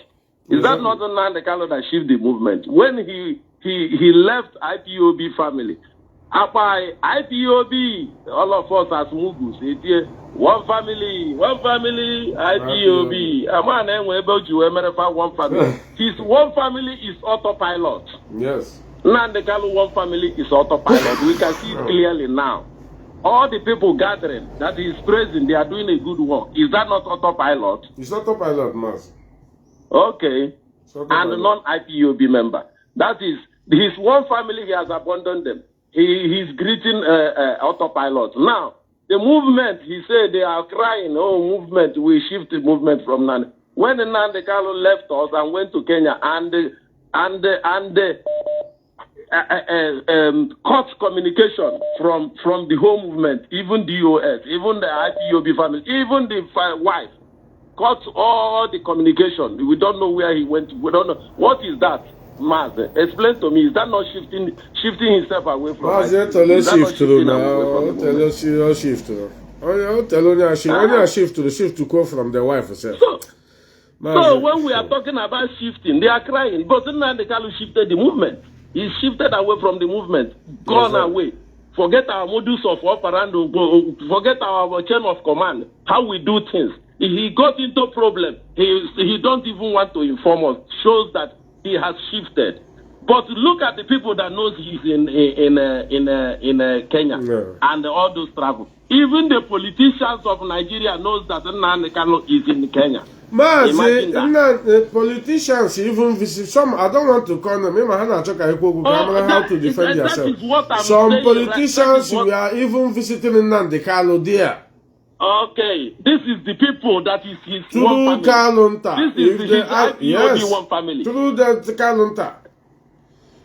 Don't you see immediately they cut Mazi Nnamdi Kanu? Lai Mohammed wrote something. But we debunk that thing because of the love we have from this man. But those Nigeria government knows what they are saying. I'm a Yana because they have evidence. Mazi, I saw Nnamdi Kanu with Findi clothes.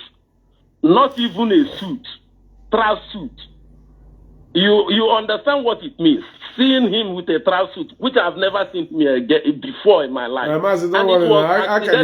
This is his secret life. They caught him with Findi up and down. Yes. It's a secret life. It shows who he is at the behind. But when he comes to us, he wears suit. He dress corporate. They refuse him not to change that cloth. He wanted to change that cloth. They refused him. That's why they brought him back like that. He decided, since they have opened that cloth in public, he will wear that cloth till the end. It's okay. And Lai Mohammed was telling us this guy is squandering our money, he's living a good life. Because Nigeria said they monitor him for 2 years. They are following him and monitoring him for 2 years. This is a government now. This is a government who map millions of dollars to monitor you. This is a government that came outside to tell you, like a devil, that I will be the parallel IPOB inside the IPOB. Oh no, now you see that parallel IPOB came today. We don't even know that which is Simon, but we don't even know that the parallel IPOB from our own leader self. What is eating us? Yeah, because at the end of the day, it's Nnamdi Kanu that they gave Simon, and he's controlling Simon. So, what are you saying? That's why you go and watch the history of Simon about the autopilot. His family never condemned one day. But that is the the reason why they are together now. It's not hard for them to merge together because they were hiding it behind the scene, doing their dirty job, hiding it for us. Now they have come openly and merged with their one family, which is the IPOB. Mazi, thank you so much. Thank you. I need to pick this call. Okay. The she came watching it. There. I think. Please, I need to call this number from America. I will call back the other number, please. Hello, Mazi.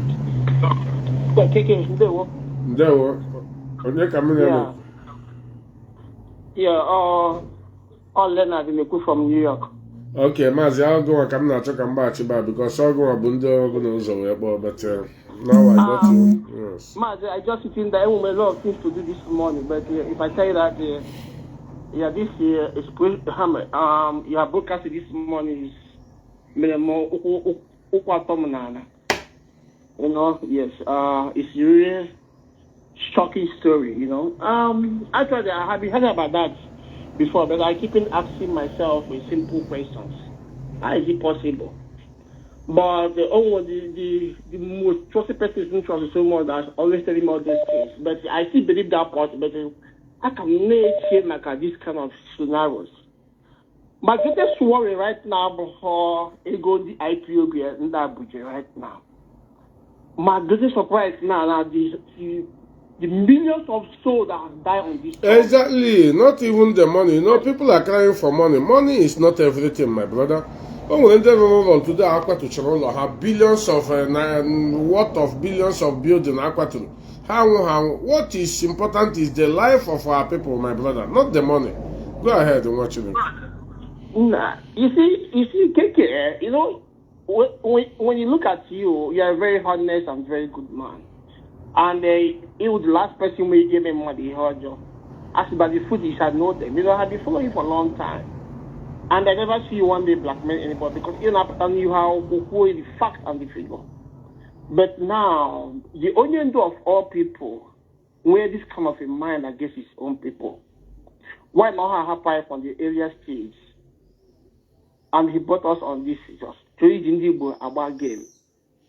But I also will thank people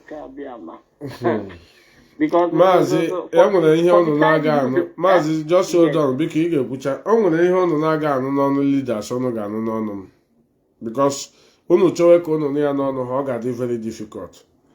But him I kucha people e chefu so why je ku like this so the show no ya makuye. Mazi mana Mazi Nnamdi Kanu na Sokoto kpocha hand leaders are gwa ha one by one if they eventually take his post. No any of them wanna with his post no ga hunt ya down ball or that he will make sure that he will hunt them down. Yam na gwa open confrontation, open threat. Kam na gwa. So what is important in the Nnamdi Kanu's life is this position, not even IPOB or Biafra. Mazi, continue. Yes. Sometimes it's very, very speechless. You know, sometimes I don't even know if you want to say because it's, you know, I'll keep thinking. You see how God created human being. Actually, I just want to thank our current leadership, DOS, so much. The genuine people that God have brought up. You know. Almost something that's something we doesn't see behind us is more powerful than even any country to combine that is working on this struggle. Because from the day one, Biafra must come. Biafra must come. And then after Nnamdi Kanu work with the Chikwas. Work with you, work with all the parties or something, and I think I'm not sure that he's the Messiah we are looking for. But he has done his job and he has opened our eyes, right? Pretend that he will hide all his atrocity. Mazi, Moses gawara Egypt to all the holy of Israel. Makadikwa mama. Ahuni la hotara, Ruko Sokwa Hamalebe the land they are promised him. So a good man, or he was a very good man. So can I help you now? What I hear here? Most of us here talking today might not see this Biafra. We will go because of one mistake or one error or even one sickness or the other. Anything can happen, my brothers. Can I help you in the sentiment now to this Biafra? But what will make Mazi Nnamdi Kanu to behave like this?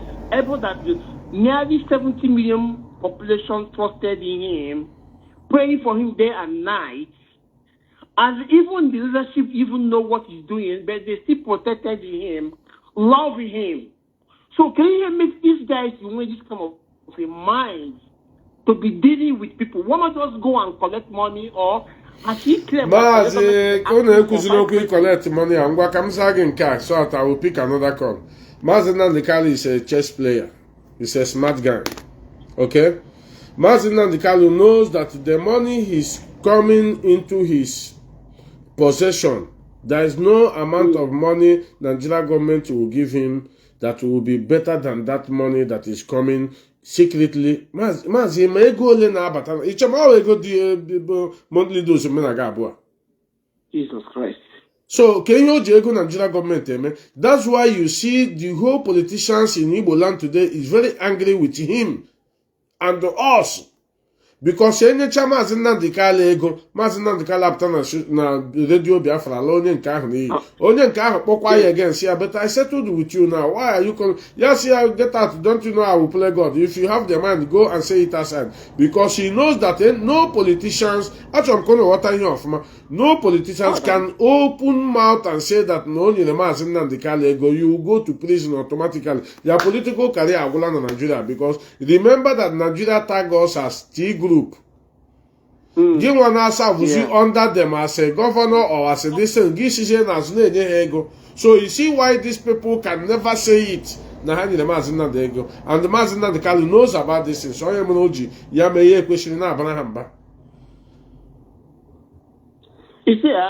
see, the case right now that making me, I saw what Isaiah posted this morning.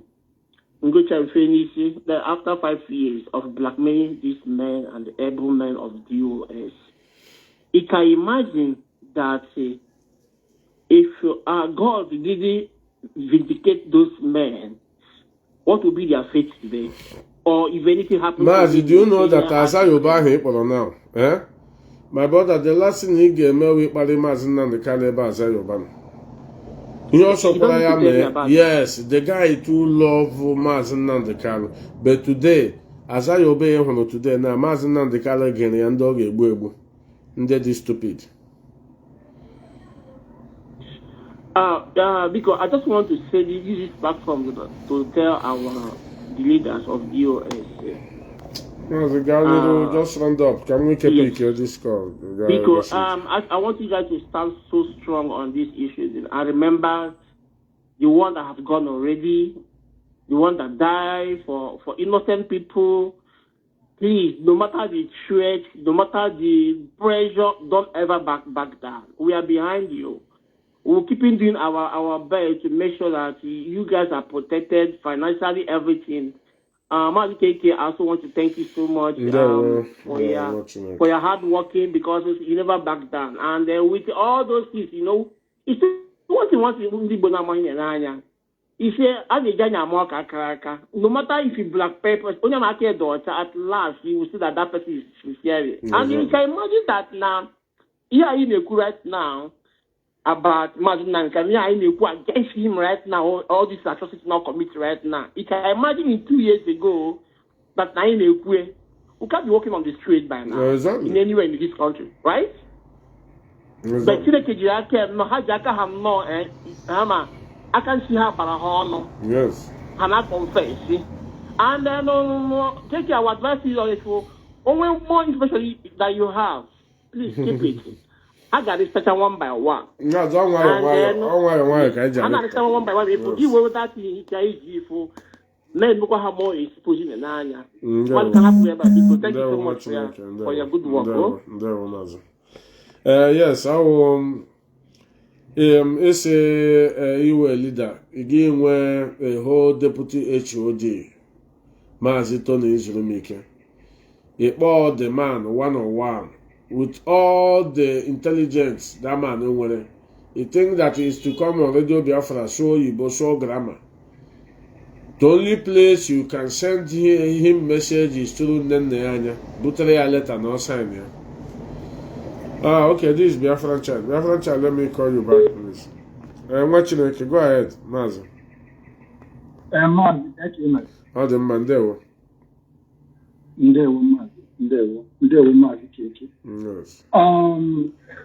Ihe nchọrọ ịgwa ụmụ Biafra, onye na-ekwu okwu bụ Maazị Okechukwu, the general. On IPOB, DOS will stand. Ihe a ndị a na-ekwu Nnamdi Kanu nọ na prison na-asị ihe agba ụlọ ndị mmadụ ọnwụ ndị ọ ga-agba ụlọ ọ bụrụ mmadụ niile. Ana mụnwa na-agwa echi ihe niile ọ na-ekwu na Sokoto ọ na-afịli ọnụ. Sometimes Nnamdi Kanu think that because we were giving him respect, because now we only sing the IPOB, he thought that now this respect will remain forever. We are the media. When time comes, we are also going to campaign for the person that will be full in charge of IPOB. And I'm an Nnamdi Kanu. You must tell us the reason why he traveled to Kenya. Yes. And other why he's not in Kenya. The truth has begun to come out. And the next one now, why how he siphoned the whole money of IPOB from America to Germany, from Germany to Italy, from Italy to South Africa. Other why how did they move the money and what did they do with that money? Or next one again, because I got to we have come to ask questions. Even sometimes when you ask people questions or you ask for accountability, they will begin to call it insults. Yes. Because of it is so cheap. Some of them don't read. Some of them don't think. They think that we are coming here for supreme. How can I know here for feudal system? I'm going to have before. Nnamdi Kanu supreme leader. We just want to use it to pretend in Nigeria. Nnamdi Kanu knows that he can never be a supreme to anybody. Or supreme to family, his own family, not my family. I have told them that. The way we made Nnamdi Kanu, I have told them from now to 2 years, all of them will abandon Nnamdi Kanu. They should go and write it down. I get there now. All God, now put us small. All these things will be coming out little by little. And then Nnamdi Kanu we see wine. And then Nnamdi Kanu I have reached nobody. And my brother KK, I want to tell you something. I'm going to hear you. And that is where Nnamdi Kanu made the highest mistake of his life. About they play God. You know, Nnamdi Kanu, like you said, he was playing a chess to our governors. But he has forgotten that our governors can also make a U-turn. In essence that when these people were supporting IPOB, and the Nnamdi Kanu were using it against them, that they cannot come out and speak about it. In the NSR, okay, we are going to also tell you that what we are playing is Nigerian politics. It's not European politics. Yes. What they have to do, they went now to support who will become the president. Go to those people that most of them that help IPOB, they joined Tinubu. They supported Tinubu. And today, where are they? Some of them are FCT ministers. Is another minister. All of them are ministers in Nigeria. That is why they work together with APC to make sure they support APC. And the same thing Nnamdi Kanu was doing to them, that is why they make sure now to realize it, imprisonment. Because Nnamdi Kanu were using them. If we go far before, and they can do one Nnamdi Kanu to again, but a very small guy fire. Nnamdi Kanu, Senator any Naya Badi the Lego in it. What were the Nego shorty? Kay by Senator any Naya Badi. Why did you abandon Senator any Naya Badi? Upon saying he helped you, shorty with his house and the money he paid. You turn around. Now, this is Senator any Naya Badi for your Amazon. After we get the account, I guess we see how far. Leave those idiots that you can play God. Imagine a God in a play. These people also have their own strategy to grab you. Edge they go now. That's your God you are playing now. You may play here as so good. Even sometimes, they cannot think that he's so smart. That kind of game Nnamdi Kanu was playing on our politicians, on our representative, which is Nnamdi. If he was playing these politics in Europe, he could have worked over Nigerian politics. Also, but we give way go in the Ipob. Tomorrow they can also deny you. As far as I grab, how about you would you do? Ever the guy to after I am a that is the reason why. Sorry. That is the reason why. Oh, God has here, you are going into defense. Or senior need to witness. Even some of our people don't know what is playing. That is why he called Dave Umai as his witness. That is why he called Lukefi as his witness. Yes, so Wiki, he called all of these people to implicate them. He wanted to implicate them because of that money handed.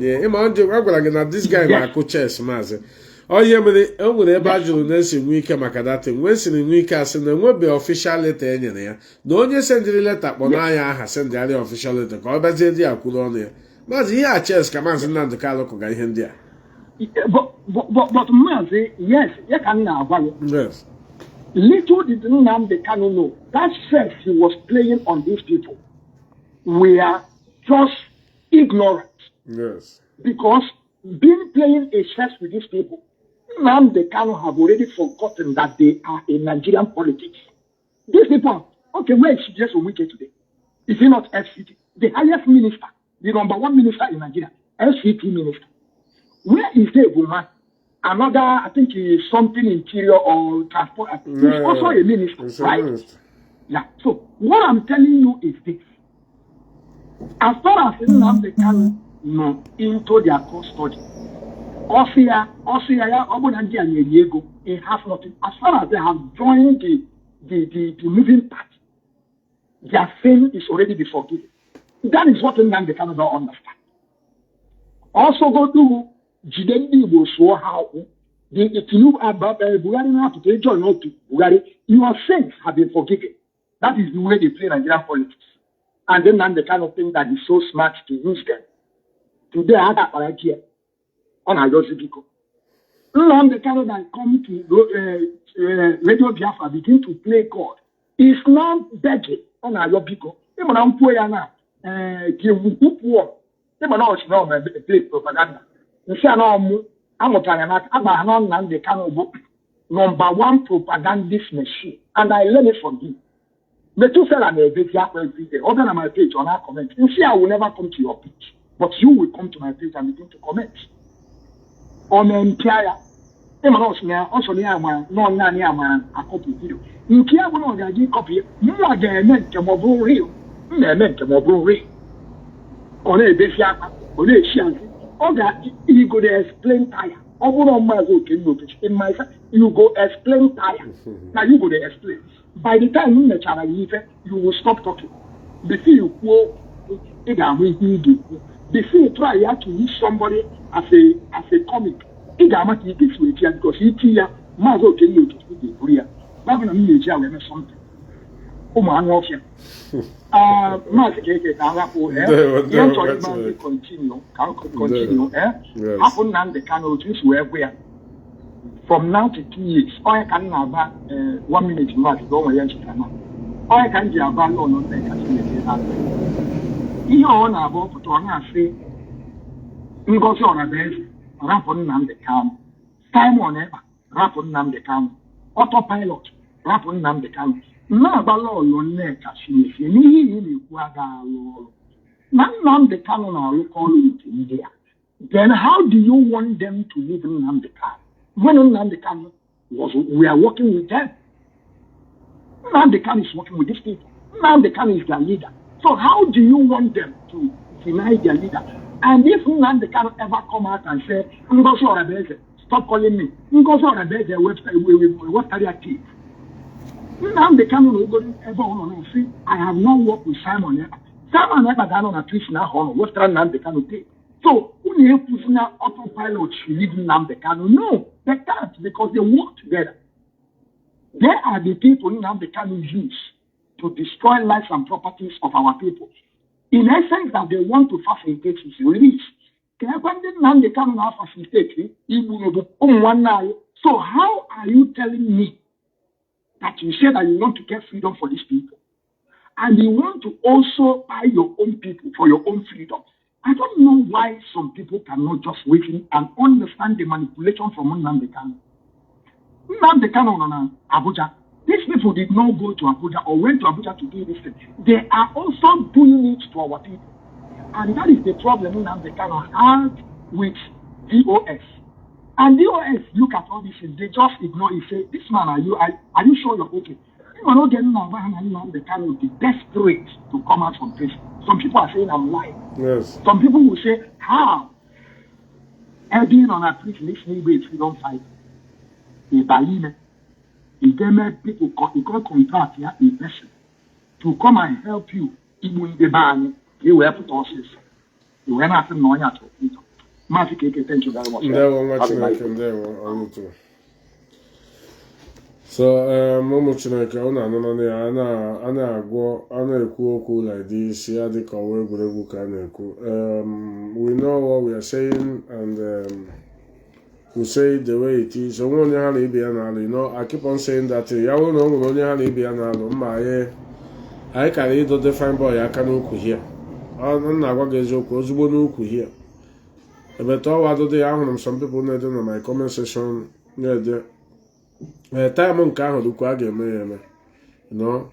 So they have recruited evil people. What they are even planning now, because of the attack and what is coming, they want even to see if they can work like Asari Dokubo. They will have their own militias, have their own security outfit. Maybe come and take contract from Anambra State. Fanboy Abaraga will take his own security like Asari Dokubo. But funny enough, when they went are you well? I don't think no one are you know a fellow Quebec. Or something with all you on our control, or all your pipe. Whether you like it or not, Nigeria government got charity idea. Otherwise, Yaga meet you 1 year okay to Polo. I question how you. So what you have here is only this Biafra. So when the destiny of Asali Dokuban Kono Aga or Makatade possible. I asked these Biafrans, I asked all of you this question before I go again. If they keep Mazi Nnamdi Kanu, today Nigeria government decided enough is enough of these killings in Biafra land. See Nnamdi Kanu here, Bawai, in Abuja. See Biafra, Bawai. Abiasige. Now, this is, I think, you said 13 states. You want to collect them small, and make, okay. Now, we want a decision of one decision. We are not telling you consider one. Now, tell us, do you want us to release Nnamdi Kanu now, or do you want us to give you Biafra? Which one will you choose? Biafrans, I want you to answer this question sincerely on the comment section. Nnamdi